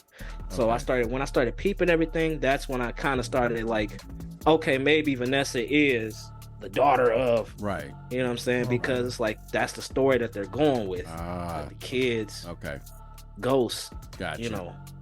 And I like that, because I was these animatronics. Wondering how I was gonna feel about it, because you know, in the dream sequence, which this is what I'm trying to say, is that going into it wondering how are you going to make an hour and 50 minutes out of this jump scared little game, right? And when I saw the dream sequence and his whole backstory of him losing his brother and all that, I was like, yes, okay, good. Give me something else in here other than just these things walking around jumping at you and whatever. So I was actually happy with that. That was welcoming to me, to have something else to look at and to follow along with. You know what I'm saying? So shout out to them for doing that, because that right there was that's what made the movie good to me. You know what I'm saying? That's what made me enjoy it. I would say rather. It made you feel for the characters. It made you. It gave you character breakdowns without having to give you character breakdowns. You know what I mean? Exactly. Like they didn't compensate to tell the story. Right. It gave you what you needed. You know what I mean? Yeah, and so that's why I appreciate you telling me what you're telling me about the kids thing, because I could tell whenever they did the scene with the kids, you can kind of see like that first kid was obviously Freddy, right? He had a brown shirt on, and then the other one had a yellow shirt on, and she was a girl. Like the symbolism, you know what I mean? Like if you didn't look at them all in totality, which is probably why they didn't keep a long shot with them in it, so you can piece it together that quickly. Because if you pay attention to the film, it was shot very good because they would pinpoint on the kids in a group, but they would turn around and run. That's it. Yep. If they pinpointed on one kid, it would be technically Freddy, right? Which would be, the kid that was played by Grant Freely. Yes. So he was kind of like the main, the head, not the head honcho, but the main leader of the kid group. The leader of the pack. Yep. Every other kid had the symbolism to what animatronic. We found out later that their body and not only wasn't just inhabited, but their body was inhabited inside of too, which is why we couldn't find them. Right. Which was smart, I gotta say. And if you go back into the very beginning of the movie and watch the first credits, the beginning credits, and they got the little animated part right there with the yellow rabbit, and he's going in there, he's grabbing each kid. Every time he goes in, a kid leaves with him, and he goes into the kid. I was like, bro. I peeped that too. Like they were really like, it's in front of you, but it's not in front of you. Yeah, basically. Like really on the nose. Like you have to really be in hindsight, checking for these things. Right. So when you go back, you appreciate it more when it kind of stands out to you, like you're bringing out right now. Very good writing. I appreciated that. For real, I did, because again, like I said, if you go back into it, it kind of tells you what's going on in the beginning, but you're just not peeping that, man. So I like little subtleties like that. But anyhow, sorry, man. What you got, brother? You all good, brother. We're wrapping it up anyway. We're more towards it. We're in the middle, springing towards the end. So once Abby's involved and Mitch. I don't know why I keep trying to call him Mitch. Mike. Sorry about that, y'all. All good. But Mike starts trying to piece together, these kids are the animatronics. These kids are who Abby sees. So they're coming to me in my dream. Let me see if I can find out details for what happened to Garrett. So, they start saying, do you really want us to help you with Garrett? And if we help you, what's in return for us? You could tell that the puppet master pulled the strings, you feel me? But we don't know who the puppet master is just yet at this point in the film. So undoubtedly, because Mike's wrapped with guilt, he says, yeah, you can have anything you want. So then later on, once he starts piecing together what they actually want, which was Abby, he starts realizing, nah, Abby my world, she's all I got left. Like Vanessa was trying to get him to understand. Right. Take care of the present. Right. Stop worrying about the past. Stop being locked into the past. You can't change the past, but you can affect your present, and you can change your present. So he starts learning that lesson later on in the film when, in a moment of weakness, he kind of gives them permission, but they know that he's fighting it a little bit. Yeah. So we're at the point in the movie towards the end where the animatronics are like, all right, let's go get this man outside the dream world so we get him situated so we can get Abby, because that's what the puppet master wants, aka the yellow rabbit. Yes. At this point, we learned it's the yellow rabbit. Yep. So he wakes up, breaks out of the machine. We get this climactic scene where, Vanessa found him basically beat up because in the dream world, they started, really getting at him. So he felt that in the dream world and in real life. So he's beat down to that point. While that's going on, they finessed. They done killed Aunt Jan. Yep. Told Abby, come on, let go. You want it over here back at the pizzeria. Let's catch this cab. They get in the car. Yeah, let's catch this cab. Let's get you back to that pizzeria. How do they pay for the cab? You know, hold on. Who paid for the cab? Was it Abby? Was it Freddy? who paid for this cab? That's just one question. I'm sorry. On Jan, dog. It might have been on Jan, dog. Use her phone or something. You said use her phone with that down. It wasn't phones at that time. Oh yeah, I forgot. Yeah. Different time. Yeah. But yeah. Unless Freddie, Honestly, got in her purse. Yeah. Honestly though, man, if you the cab driver, you know what I'm saying, and you look back, there's a one-eyed animatronic that's weighing down your car. Money either. I'll go wherever y'all want me to go. Just don't hurt me. Here, we'll take y'all to your destination. We can get going. Matter of fact, I'm gonna give you a tip. Say, just get out my car. The quicker y'all get out my car, the better. So I wouldn't even have asked for it down. Shout out to Corey Kenshin. Yeah, Corey Kenshin, man. Shout out Corey Kenshin. Definitely stay around for that post-credit scene, y'all. Oh man, we're at this point in the film now. Basically, Vanessa comes clean, as far as her role in all of this. Who is she, shouting? Who is she, shout? You want me to tell him who she is, shouting? Man, who is it, shouting? They got their spoiler alert, man. Who is this woman, man? All right, man. You come to find out that the same gentleman who gave Mike the job. It is crazy. It's crazy. It is. Who gave Mike the job is the Yellow Rabbit. The Yellow Rabbit. Coincidentally, it's Gary. Crazy. Change his name and everything. He just. Oh, is it? I don't know. Is it?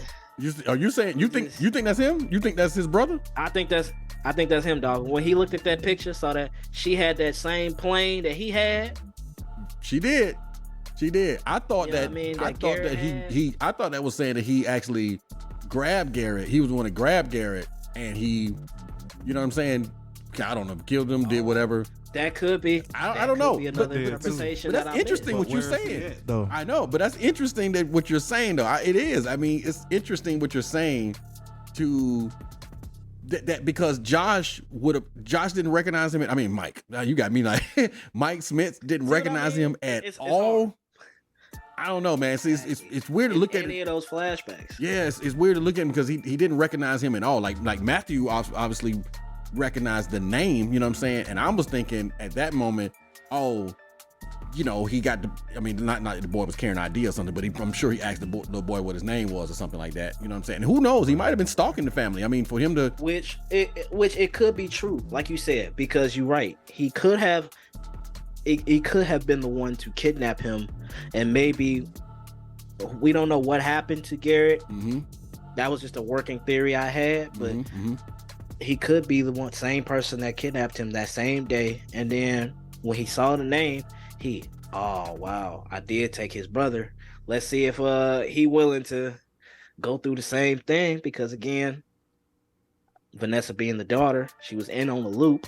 So once the Yellow Rabbit is revealed to us, he's like, you had one job. Yep. One job.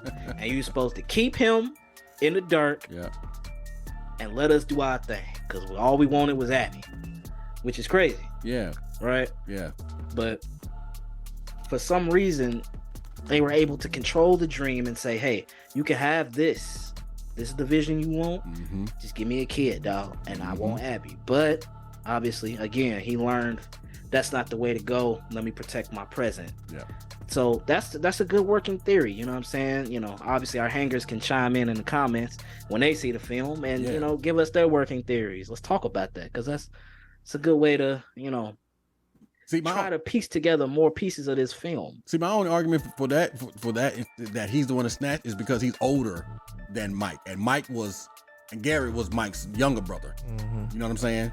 And so Matt, and so the guy, you're right, he's got the little gray on the beard and such. So that to me is like, I feel, because see, what I was confused about was, did Matthew own the Fazbears? You know what I'm saying? Because I mean, he would have had to been in the 80s. I mean, this was maybe the 90s. I mean, he would have had to been but this was like 10 years before or something like that. 10 years or something like that. Maybe 10 years 15. Before.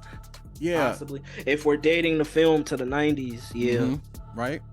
And so maybe he was the owner, and then because he made that little comment in the beginning saying, well, the owner has this kind of a sentimental thing for him or something. He doesn't want to let it go yet, And obviously we know why he don't want to let it go, because that's his, that's his place to bring kids and whatever he does with them and so forth and so on. But my thought was, no, I was just gonna bring up the fact that like once Mike, kind of like started trying to break out and find his way back to Abby to protect her, we kind of saw glimpses of that because we had costumes in there and we had bodies down there too. Yes, you know what I'm saying? Like he tried this before, but it didn't work out, like experimental. Yep, exactly. And so my thought was, I just got to throw this in there real quick. My thought was when Mike was like, trying to find who did it and searching, I'm like, what they should have done? You should have called your boy from Sound of Freedom. You know what I'm saying? And he would have definitely found his brother. You know what I'm saying? Like he would have found him, boy, because that boy didn't play.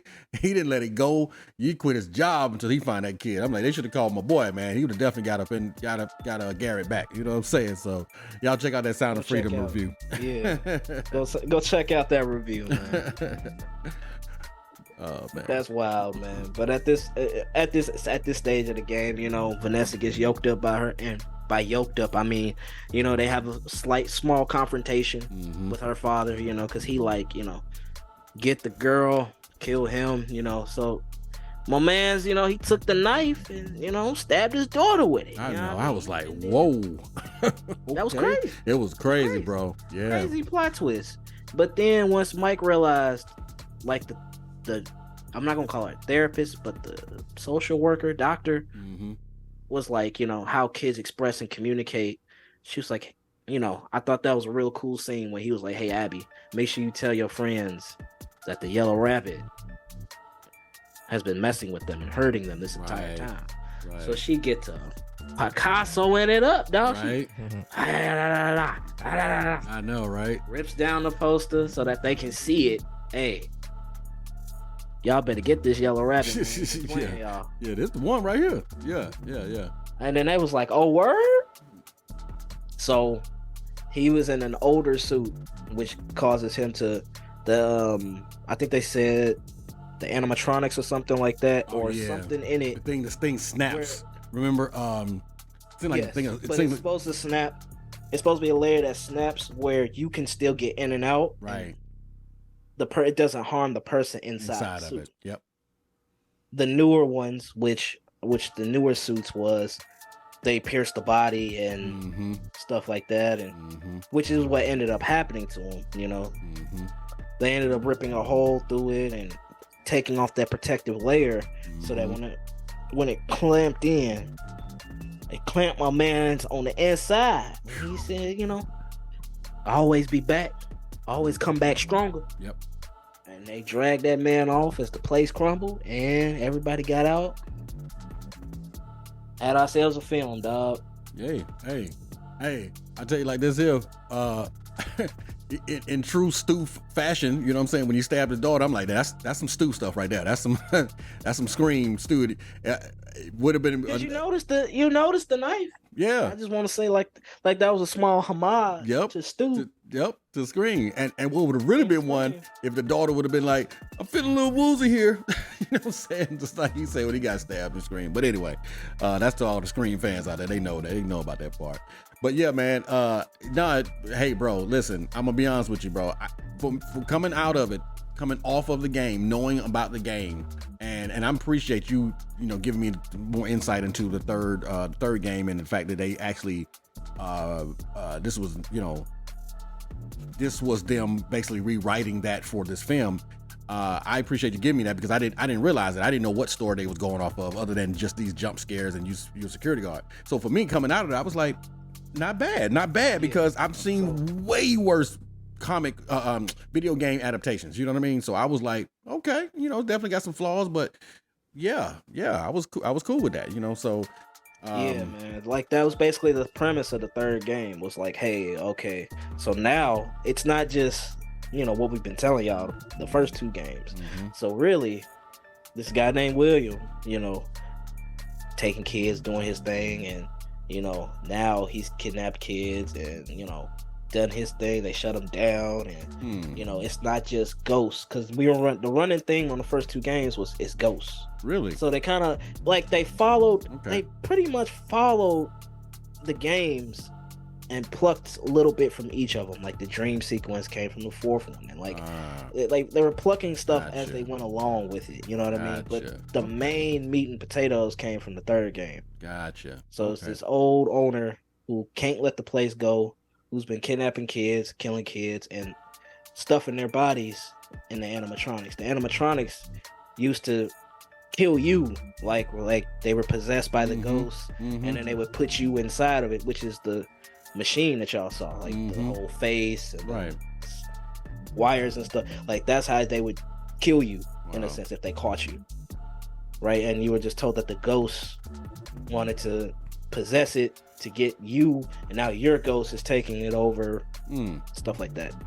But yeah, they started developing a storyline, and that was the storyline for the 3rd one. So I'm like, okay, I see y'all was cooking, and it made me, because the last video game adaptation movie I seen that I thought was really good was the Super Mario Brothers movie. Yeah. So no I doubt. thought this was right up there with it, because that's why I'm happy that the writers, producers of that game worked hand in hand with the director. Absolutely. Because then they was cooking, and you knew you got a good quality product that was gonna do right, but establish itself as something else. Yes, and can stand on his own. People can watch this and not have played the game at all and feel like, oh, that was decent. You know what I'm saying? For a Halloween movie or whatever. So yeah, man. Appreciate that, man. Good, man. There you go, dog. Hey, man, you just took me through the whole thing, bro. And I'm like, that's what's up, man. Like, no different than hey, Ray with the blackening, man. I'm sitting there like, man, I should have grabbed my popcorn when y'all boys get talking, man, because I can see the movie. You know what I mean? When y'all be going through it, bro. So good job on that, man. Good job. Appreciate you. Yeah. And like I said, man, I needed it to be you because you played the game, so you have a better grasp on what's going on, and you can fill me in, you know what I'm saying, on everything that I'm not thinking about or don't know about the game. What I got to say real quick though, because I already know now, you would have definitely won the prize. So when we went to the screening for this movie, all right, a lot of times the studios will have little games or whatever, hey, do this, do that, put it on Instagram and we'll give you a prize. Well, they had Fangoria came in. This is a magazine for horror fans. All right, Fangoria. Shout out to Fangoria. They had the actual pizza box of what is it, Freddy Fazbear? They had a pizza box and everything, Five Nights at Freddy's, you know what I mean? And they had some little stuff inside of it, and posters, little pins, and it had a Fangoria magazine, right? This is what you could win if you answered one of the 5 questions, 4 or 5 questions. And bro, they was like, okay, and some of it was so obvious because it was right on the screen, but they was like, okay, so what color are Freddy's eyes when he's getting ready to kill somebody or such and such, whatever? Well, it's right there on the screen, bro. The eyes were blue. You know what I'm saying? And somebody got to that first, and I'm like, okay. The other thing was, well, what was the reason that one of the security guards were killed? That's how I knew when I told her the body odor thing. Well, that's what one of the girls said that won. You know what I'm saying? She's like, oh, body odor. And she got it. I'm like, man, I need to get my game up. And I didn't even know Scott Cawthon. That's why I said you would have definitely won, because it was like, well, who is the creator of Five Nights and da-da-da? Oh, Scott Score. I'm looking around like, man, I need to get my game up. Also, then the very last question, he said, Matthew Lillard is playing the part of such and such in this movie. What 90s horror franchise did he start? Boy, I threw my hand up so quick, and he said, yes, sir, in the back. I said, Scream. What's your favorite scary movie? Man, and I won that thing, dog. Got a chance to take a little picture and everything. Shout out my boy Martin from Double Toasted. Martin was there. He was like, hey, let me see what's in that box.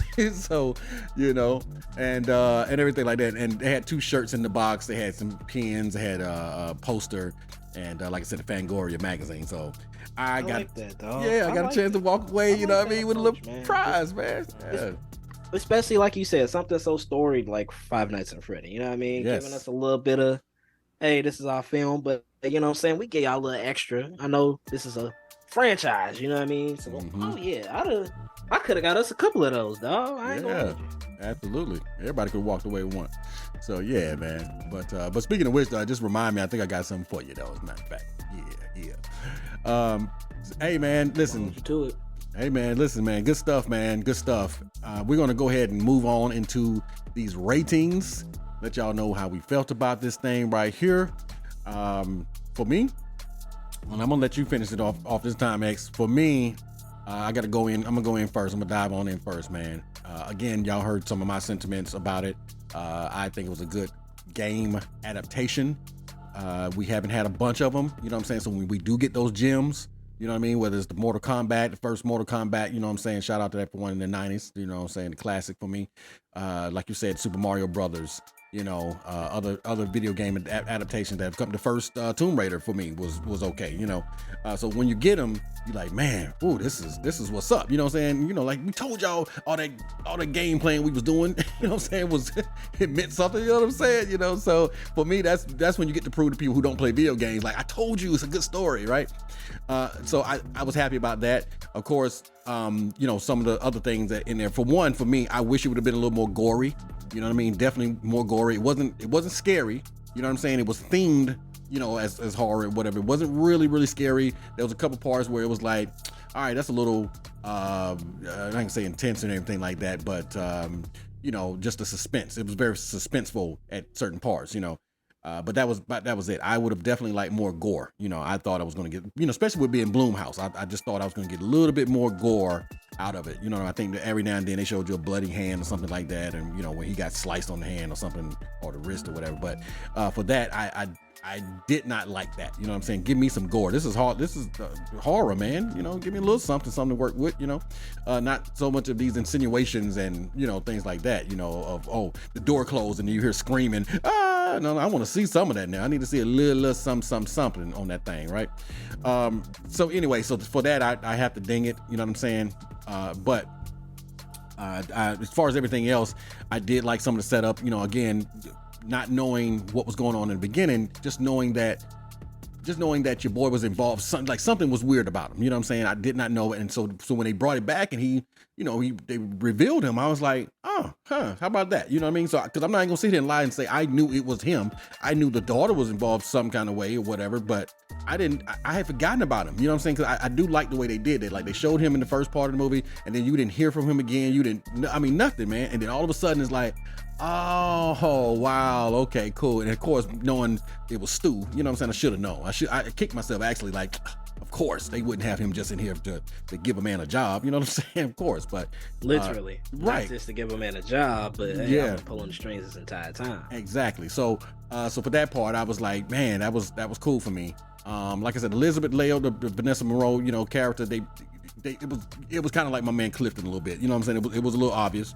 It was a little obvious, you know. And I was like, okay, you know, like Ray said, man, she just knew way too much. You know what I'm saying? And you just kind of waiting for all that to be revealed and everything like that. Some of the deaths, you know what I'm saying? I will shout out the one with Cat Sterling, you know what I'm saying? Even though they didn't give us a lot of gore, they did give us that one. You know what I'm saying? That one right there, I was like, okay, all right, now make these animatronics seem a little, formidable or something, you know what I mean? Other than people just running around from these slow. And I'm talking about, this is the part too, man. They are so slow. The only one that will get to you is Foxy. Of course, Foxy don't play. Foxy will get up on you. But the rest of them are so slow, man. It's like, how can't y'all get away from them? You know what I'm saying? So, they walking around humming and everything, just stalking you throughout the whole thing. You know, well, dog. I mean, if you pay attention to the horror genre, a lot of these killers walk. Oh, I mean, a lot of them do. I mean, what you come on, Jason and Michael and whatever. But I will say, as they reboot them, they make them walk a little faster though. You know what I'm saying? Like I think people kind of put that out. Speed walk, a little something. Little something now. See, I'm trying to get this kill with some type of urgency. Yeah. They only walk slow when you look at them. When you're not looking at them, that's when they move fast. That is true. Well, I know Foxy does for sure. But if you listen to, like, if you go back and watch it again and you listen to the walking is like doom, doom. You know what I mean? Right? You know, I think even on the game it's like that. Like Foxy is the one who you see literally moving around super fast, where the other ones purposely walk doom, doom. You know, kind of like it's Frankenstein-ish type of thing, right? And I think you mostly kill yourself because you're tripping over stuff, you know what I'm saying, backing yourself in the corners that you can't get out of and all that stuff there and whatever. But so yeah, that's for that part for me. I was just like, come on, man, y'all can't get away from these big old Chuck E. Cheese looking things. But other than that, man, I really did enjoy it. You know what I'm saying? Even on the second watch earlier, there were certain things that I went back and was like, oh, there was the answer right there. Like I said in the beginning, they literally had the yellow rabbit dragging the kids off. Every time he came onto the little scene, a kid left with him. And it was the kids, the same shirt of the kids, the ghost kids, you know what I'm saying? The same color and everything. I was like, wow, they literally telling you everything that's going on right here. So really, for all you moviegoers out there, always pay attention to the opening credits and stuff like that. You know what I mean? Especially if they got something going on. They usually kind of tell you what's happening. But anyway, yeah, it's not a turn your phone off moment. It's right. It's a really start paying attention to the film moment. Absolutely. So yeah, man. But I was pretty much locked in, man. I didn't lose, interest. I did want to kind of get to the end of it, see what was going on. Again, shout out Piper Rubio. I really enjoyed her every scene that she was on. You know what I'm saying? She was in it. I really enjoyed her, man. I mean, I just, I think she's got some potential to be a good actress. You know what I'm saying? If she sticks with it and everything like that. I'm gonna shout out this Grant Feely kid. The one who was, I guess, the leader of the pack or whatever, because I don't know how these casting directors be knowing, but he looks like, I'm looking at his headshot now, like he does look like a ghostly kid. You know what I'm saying? Like even like a mug shot. Yeah, man. God, boy, he like a little killer, man. Like this dude here, bro. Like he was on the back of a milk carton or something. Yeah. Right, yeah, I'm kind of outfit. He got a little Padawan, I don't know, kind of Padawan outfit, but yeah, something on the back of the milk. Man, you tripping, man. I just realized what you said. Come on, dog. You caught me off guard with that, but yes, exactly. So, yeah, man. But shout out to the casting director. I did like the choice of actors in this movie. So for me, man, I'm just happy. I'm not gonna drag on any further. I'm just gonna go ahead and drop my 8. On here, you know what I'm saying? There's definitely some flaws on it, but I'm pretty satisfied with it. I know the critics, you know what I'm saying, probably won't be as kind to it or everything like that, but as far as the audience ratings, I think it has 89% on Hulu. I mean, Peacock right now. So that's not bad. I mean, guys. Confirm as that the platform I watched it on, it did say 89. So. So y'all, we give the real ratings, y'all. You know what I'm saying? Us audience members and all that stuff like that. The critics, they have their job and they do a deeper dive into it, and respect to them and everything like that. But as far as just going to watch a movie and enjoying it, yeah, I had to give it an 8, man. Who's the next lucky victim? I'll take this next slot. You've been super quiet over there. I've been waiting for this because he been uncharacteristically quiet over here. Look on there, man. I knew nothing about Five Nights at Freddy. I may or may not have heard of the video game. I definitely haven't played it. So going into the movie, I didn't watch the trailer, didn't know what to expect, but it did catch my eye with the main actor because I like him from the Hunger Games. So that's what made me give the movie a shot. So I'm saying I like him, so I'm gonna watch the movie. Was able to get through the movie. Not too much care for the storyline of the animal. What you call the animatronics? Yeah, animatronics. Yeah, animatronics. Yeah. All right. You didn't like Chuck E. Cheese, dog? You ain't never been to Chuck E. Cheese, bro? I've been to Chuck E. Cheese, of course. The possessed toys, man. Do something to me. So. Kind of figured the movie out watching it. Like I said, the main girl character, she just knew too much about the place. So he was the feds. It was a decent watch. I rated a 7. What I am gonna do for Halloween, me and the kids, we're gonna watch it. It's gonna be cold on Halloween, so ain't no need us getting out there trying to trick or treat. So do some little gift bags for them, and we're gonna sit down and have a Halloween movie night, and this the one we're gonna watch. That's what's up, bro. That's what's up. That's what's up. I'm glad you picked that. I mean, because remember when we first talked about it, I was like, yeah, I think this is something your kids could watch, man. And I didn't know they wouldn't have as much gore, but the fact that they didn't, this is perfect to have for your kids. You know what I'm saying? Yeah. That's what's up, bro. I think you're probably paying me back that 7 for that blackening, but it's all good though. Nah, I was just messing with you. That's fair, but that's generous as I can get for it. Nah, that's good though. That's fair. That's fair, bro. Yeah, that's fair. All right. Let's see what you got. All right. First, there was Showbiz Pizza. Showbiz. Oh my God, that's right. Showbiz. I forgot about And that. it was Freddy Fazbear's Pizzeria. God. When is CC gonna have a no? Shout out to CC's, how you CC's, eat. baby. That's right. I kind of enjoyed this movie. You know, it wasn't the greatest, it wasn't the worst, but I did enjoy it. I didn't watch the trailers. I knew it was coming, so I seen maybe like a snippet of the beginning of the trailers when they originally aired it, but I didn't get too much into it. Originally played the original game, and that was it. So as far as I knew, it was about a security guard with the haunted animatronics running around the pizzeria and stuff. Right. Shout out to Josh Hutcherson. I'm a fan of his also. Hunger Games, like CBR said. Elizabeth Lail, she was in You, good actor. I like her also. And shout out to all the actors, really. Yeah, you sure. know, They did it. they did a good job. They did a good job. And not knowing much about the story, I like how they put it together. One thing I didn't like was Vanessa Monroe inside the movie. I don't know, it was just something about her that got to me, and I'm just like, and we all seeing and we all trying to figure out what's going on and what is it to her. Too bubbly, is it too? Yeah. It was just something that I don't know. I ain't like. She was off though. Something about her that was off. Yeah. I agree. So that was the only thing really for me. I enjoyed the story.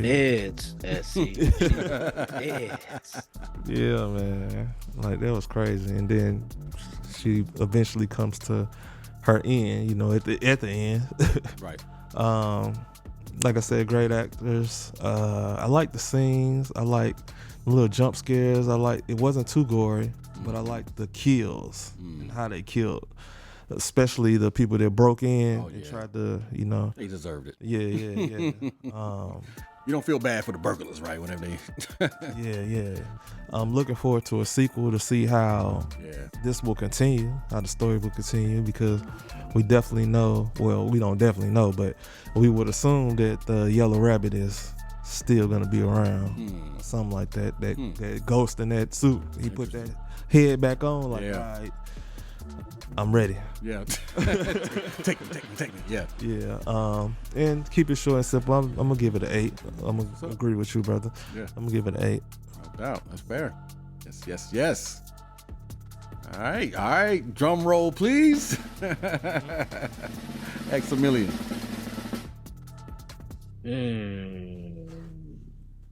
Well, we gonna close it out with X the Unseen. You feel me? So, man.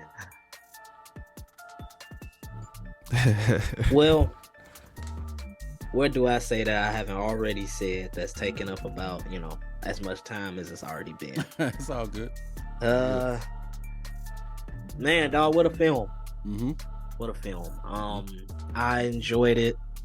I came from, you know, the video games, so I'm watching with the video game mind and keeping that in mind as I'm watching the film. I enjoyed, like SC said, how they brought it together. I brought it up while I was, you know, discussing the film, like the shots and how they did certain things. Like, you know, I kind of took that out of SC's playbook, you know, how pay attention to how things are shot, how they want you to view certain things. So I was kind of watching it with that eyes too, you know what I mean? And I enjoyed the film. I really did. I thought it was a really good video game adaptation, joining the ranks of, you know, the Mario Brothers and Mortal Kombat. I think for the casual viewer, you know, who's watching this film, it's something that, you know, they can still enjoy. And I'm glad that, you know, they did this in a sense, because it puts it out there more, yes, but I'm glad that, you know, the creator Scott, you know, and his cast got to work with Emma on the whole thing and put out that film for us, you know. Sure. So like I said, we all mentioned the areas that need to be docked, you know. You're able to kind of find stuff out a little sooner, especially for me, because I knowing the story of the third one, so I kind of peeped that that's what it was. I do, like y'all said, wish it was a little bit more gorier. Mm-hmm. I kind of would like, Max probably had the best. That's messed up to say, but Yes. had the best kill of the game. Yes, absolutely. Best kill of the film. Yep. You know what I mean? Like the whole head just boy, whole snapped half, right on off whole like half body. like a Pez dispenser, dog. Fazbear Pizza not responsible for death or dismemberment. And then obviously you see Mike with the certain slashes and gashes, but just it feels like it could have been more. I do agree with SC though.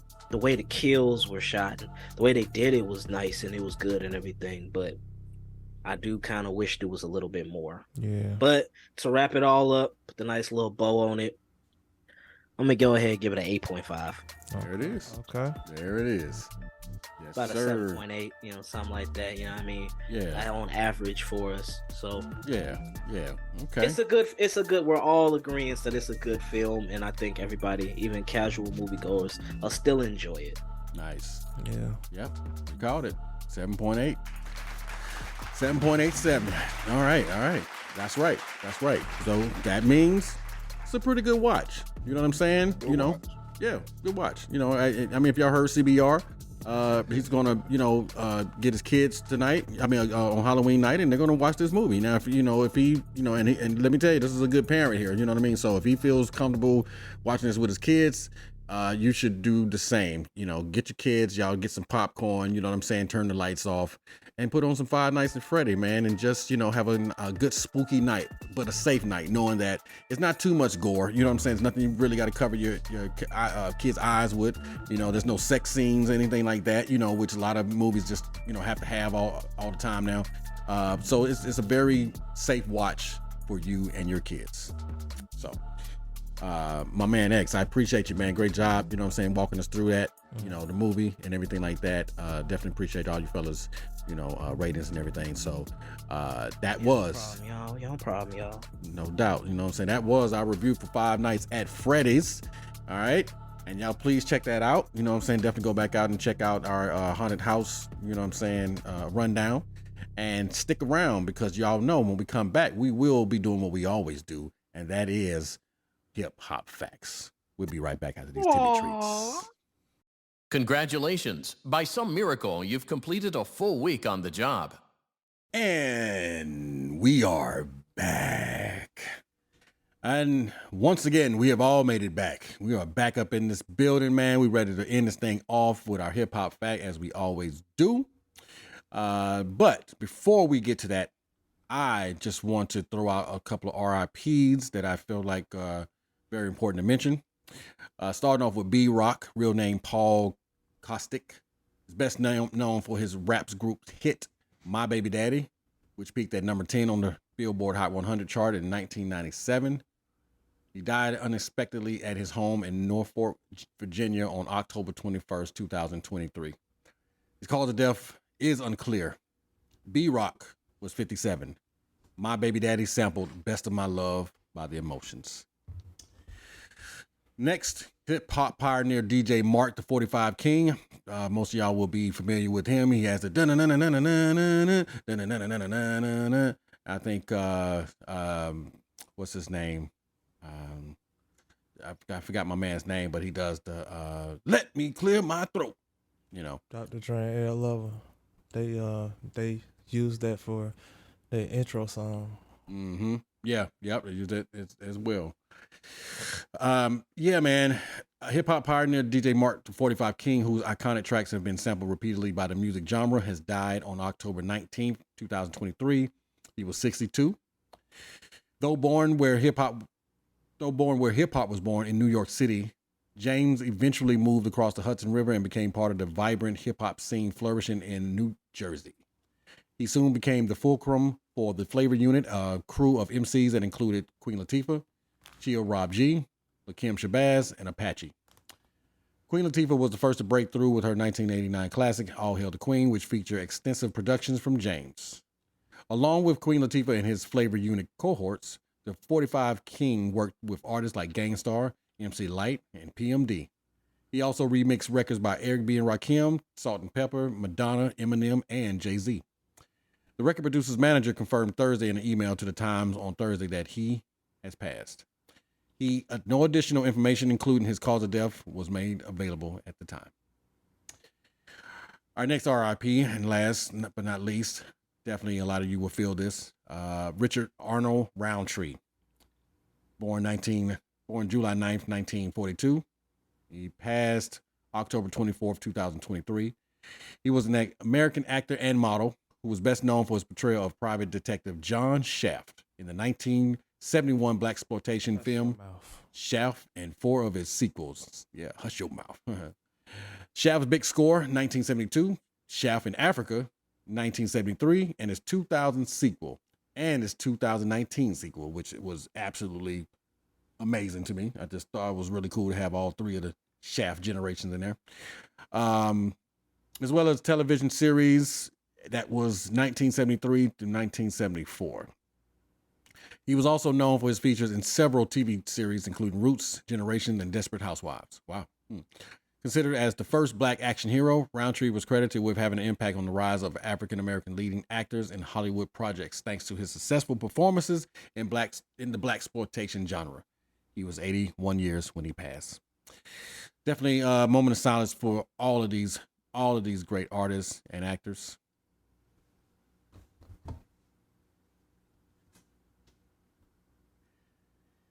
So make sure you definitely go out there and listen to some music by the 45 King and B-Rock, and definitely check out one of those Shaft movies, you know what I'm saying, for my man Richard Roundtree.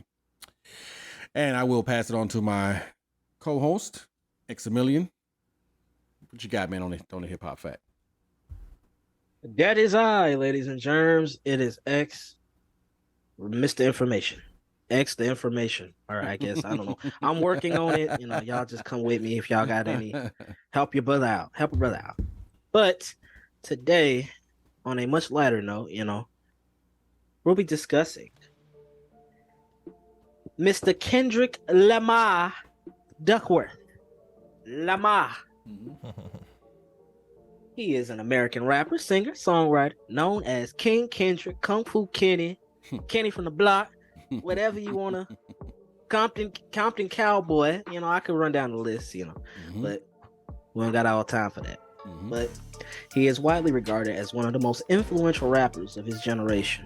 His works, which regularly influence social, political, religious, and philosophical influences, became a catalyst in the rise of social consciousness among millennials. Lamar has been named the second greatest rapper of all time by Billboard and Vibe, and has garnered critical acclaim for his signature cadences, artistic reinventions, and introspective songwriting. He began releasing music as a teenager under the stage name K-Dot and signed with Top Dog Entertainment, TDE, in 2005. After retiring his stage name, he gained mainstream attention through the releases of his final mixtape, Overly Dedicated, in 2010, his alt-rap debut studio album, Section 80, in 2011, helped him secure a joint deal with Aftermath Entertainment and Interscope Records. Also, if you know, you know, the Kendrick Lamar EP in 2009, if you know, you know. Good Kid, Mad City in 2012, Lamar's breakthrough sophomore album explored gangster rap and spawned the successful singles Swimming Pools, Poetic Justice, Please Don't Kill My Vibe. It spent over 10 consecutive years on the Billboard 200. Let that sink in. 10 consecutive years. Wow. It's been in rotation. The longest run in history for a hip-hop studio album, and it was deemed the greatest concept album ever by Rolling Stone. Wow. Inspired by a visit to South Africa, Lamar embraced jazz and G-Funk on his third album, To Pimp a Butterfly, in 2015. It became his first of 4 consecutive #1 projects in the US and is one of the most critically acclaimed albums of the 2010s decade. His collaboration with Taylor Swift on the remix of Bad Blood, which he went in and redid for Taylor because she's in a re-recording stage of her career right now, garnered his first #1 single on the Billboard Hot 100s. Lamar's critical and commercial success continued with his fourth album, Damn, in 2017, which experimented with R&B, pop, and psychedelic soul, yielding his second chart-topping single, Humble. The album is the first musical composition outside of classical and jazz genres to be awarded the Pulitzer. Fire. Following a hiatus, he concluded his tenure with TDE via the double album Mr. Morale and the Big Steppers in 2022. It spawned the top 10 singles N95, Silent Hill with Kodak Black, and Die Hard with Blast and Amanda Reefer. Along with his solo career, Lamar performed as a member of the hip-hop group Black Hippie and has also co-founded the entertainment company and recording label PG Lang with creative partner Dave Free. Heralded as a generational icon by the California State Senate, Lamar's accolades includes 17 Grammy Awards, including 3 for Best Rap Album wins, a Primetime Emmy Award, a Brit Award, 4 American Music Awards, 6 Billboard Music Awards, 11 MTV Video Awards, and 25 BET Hip Hop Awards. The most for any artist. He is one of the most streamed rappers on Spotify, with all of his albums surpassing 1 billion streams each. Lamar was named MTV's hottest MC in the game in 2012 and has been featured in listicles such as Times 100 and Forbes 30 Under 30. 3 of his albums were included in Rolling Stone's 2020 revision of the 500 greatest albums of all time. Wow. Why that was a mouthful, I do not know. It's all good. The boy's done a lot. The boy has done a lot. But Kung Fu Kenny has done a lot for the culture, dog. Yeah. And if we go back to that hip hop episode, what I'm saying, he's my number 5. Yeah. He's in my top 5 for the conscious rap, for his subject matter, for his bars, for his animation, right, for the all around artistry that man brings to the game. That's why, keeping up with the timeline, I had to throw my man out there, you know what I mean? Also, just want to throw this out from experience, watching him live, because I got to see his Mr. Morale in the Big Stepper show last year at the Moody Center, and man, was it an experience, dog. That's what's up. He's an amazing and outstanding performer. You just feel a lot with his music, man, and that's what, yeah. Just speaking from a perspective of a fan, man, he's. And I can't say he's just that. He reaches the spirit like that. You know what I mean? Like I said, going back to that hip hop review, man. Hearing Section 80, hearing, Overly Dedicated, hearing the Kendrick Lamar EP, like just how witty he was and the stories he was telling then when he was just coming up versus the major label debuts and with Good Kid, Mad City and To Pimp a Butterfly, even though not everybody holds To Pimp a Butterfly in a high regard. He has something to say on that album, whether we want to listen to it or not. Right. Damn being everybody's favorite because of the commercial hits and the flows, the storytelling on Damn, to bringing therapy to the forefront with Mr. Morale and the Big Steppers, and that being a double disc of one big therapy session and addressing issues and growing as a man and stuff like that. Just, an influential artist who deservingly so is at the top of the game for a reason.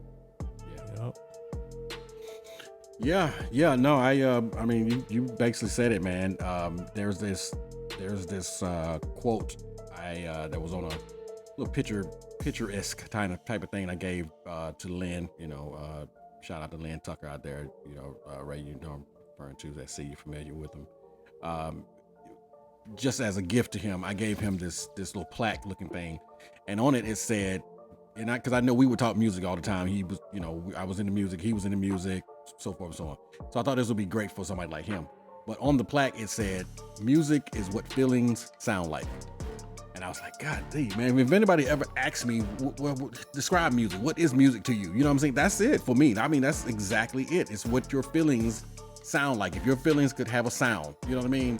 How are you feeling today? Well, listen to this song. You know what I'm saying? This describes exactly how I'm feeling. You know, otherwise, you know what I mean? How do you describe music? You know, so for me, I was just like right on that. And so when you talk about him, and that's why he caught my ear the first time I heard. Like the first time I heard him, I was like, I like this dude. You know what I'm saying? He made me feel something, and a lot of music is lacking that, unfortunately, for me, for my opinion. And so when you come across somebody like Kendrick, he just stands out, man. So everything that you just said on that, everything he got, I just feel like it's so well deserved. And the boy saying like he's just getting started. You know what I mean? Like he got so much more to come, you know, later. So yeah, especially now that he's under his own imprint now. Right. You know what I mean? Right. Obviously, he brought his cousin with him, Baby King. Yeah. So they're the heads of, you know, programming language, aka PG Lang. You know, so it's just interesting to see the direction. You know, because everybody talks about it. You know, when you're under the label thumb and whatever the case may be. But you know, he played the game. He did his thing. Now he's venturing off into his own lane, and to see artistically where he goes from this therapy session of an album that he gave us that, you know, had its share of critiques. Sure. And everybody saying what they had and their feelings on that album, but I enjoyed it. Yeah. So, hey, man. And like you said, I think that's a very apropos quote that resonates with me a lot more, you know, hearing that quote, because, you know, I hold music in such a high space that it's like entwined in DNA kind of esque in a way. Like it explains so much without having to say it. Yeah. You know? Right. And Kenny's one of them artists. You know, Kendrick Lamar's one of those artists that just explains and says it. You get it when you hear it, you know? Good, man. Hey, man, appreciate you dropping the gems, you know what I'm saying? The knowledge, as usual. Always, dog. You feel me? Sir. Always. Yes, sir. And I like when it's somebody that you know, like I said, this was your pick. This was your horse. You know what I'm saying? And so I just know that no different than you know, when Ray's talking about Lil Wayne, or, you know what I'm saying, any of the Texas SUC artists or whatever, you're just going to be a little bit more love that you're going to get out of it. You're going to get some things that you probably didn't know and whatever, just like you said, your experience at the concert and everything like that. It's just always great to hear from people who actually really do love these artists and everything. So I appreciate you taking your time to do that, man. Before we go, as we always like to do, definitely leave you with some positive stuff, you know, definitely, you know, from the moment of silence that we had to take for the mass shootings and the RIPs and everything like that. We definitely want to leave you with on a positive note and leave you with this quote that we have chosen today. And that is, they want to see you do good, but never better than them. Remember that. So you just keep that in mind, guys. You know what I'm saying? People will champion you on. Yeah, you know, that's why you keep people that want to see you do good around you, you know. That's right. You know, my famous saying is like, somebody say, hey, I want to be like you when you grow up. I say, don't be like me, be better. Be better. Be better. That's what's up. That's what's up. Talk about it, CBR. I like that, dog. That's a very selfless thing to say. You know what I'm saying? You know, like, hey, no, don't be like me. You be better than me. All right, that's right. I've gone this far. You take the baton, you go see how far you can go. You need to go further than I did. That's right. Absolutely. And you know, it's funny, man, because there are actually some parents out there who get jealous that their kids doing better than them. Like, well, that's the point. That's what they're supposed to do. You know what I mean? You create the platform, you know, the foundation, and then they're supposed to go higher than you, you know?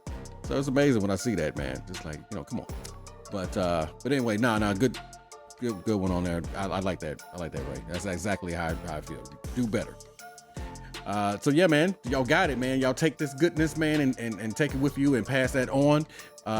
Please remember that, you know, like I said, this is our Halloween edition. So if you're out there trick-or-treating and everything like that, you know, be safe, be smart, you know, kids, again, parents, please check the bags of your kids, you know what I'm saying, with the candies and everything like that. You know, they're opening them up. Don't tell them, don't just pop it in their mouth. Look at the candy first, you know, let the parent expect them and everything like that. But let's just be smart, because we do know there are always somebody out there that's trying to pervert whatever goodness that's going on out there. And, you know, and for the kids to dress up and go out and get candy and have a good time, it's just a good thing, man. It's a good time.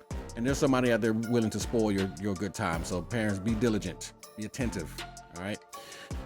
That's it, man. Well, hey, man, this was another spooky review and our first annual Halloween haunted horror review at the Hangout. Appreciate y'all coming, man. Y'all stay safe out there. Shout out to Timmy. Shout out to Bree. You know what I'm saying? You know, we'll see you on the next one. Yeah. Shout out to all our listeners, man. You know what I'm saying, to come through. You know what I'm talking about? All of y'all. All of you out there. We love y'all. Keep talking to us. We talk back. That's right. We always talk back. That's right. Just like a bad kid. I'm afraid. Yeah, man. So we'll see y'all, man, on this next one. That's right, man. See y'all on the next one, man. Peace.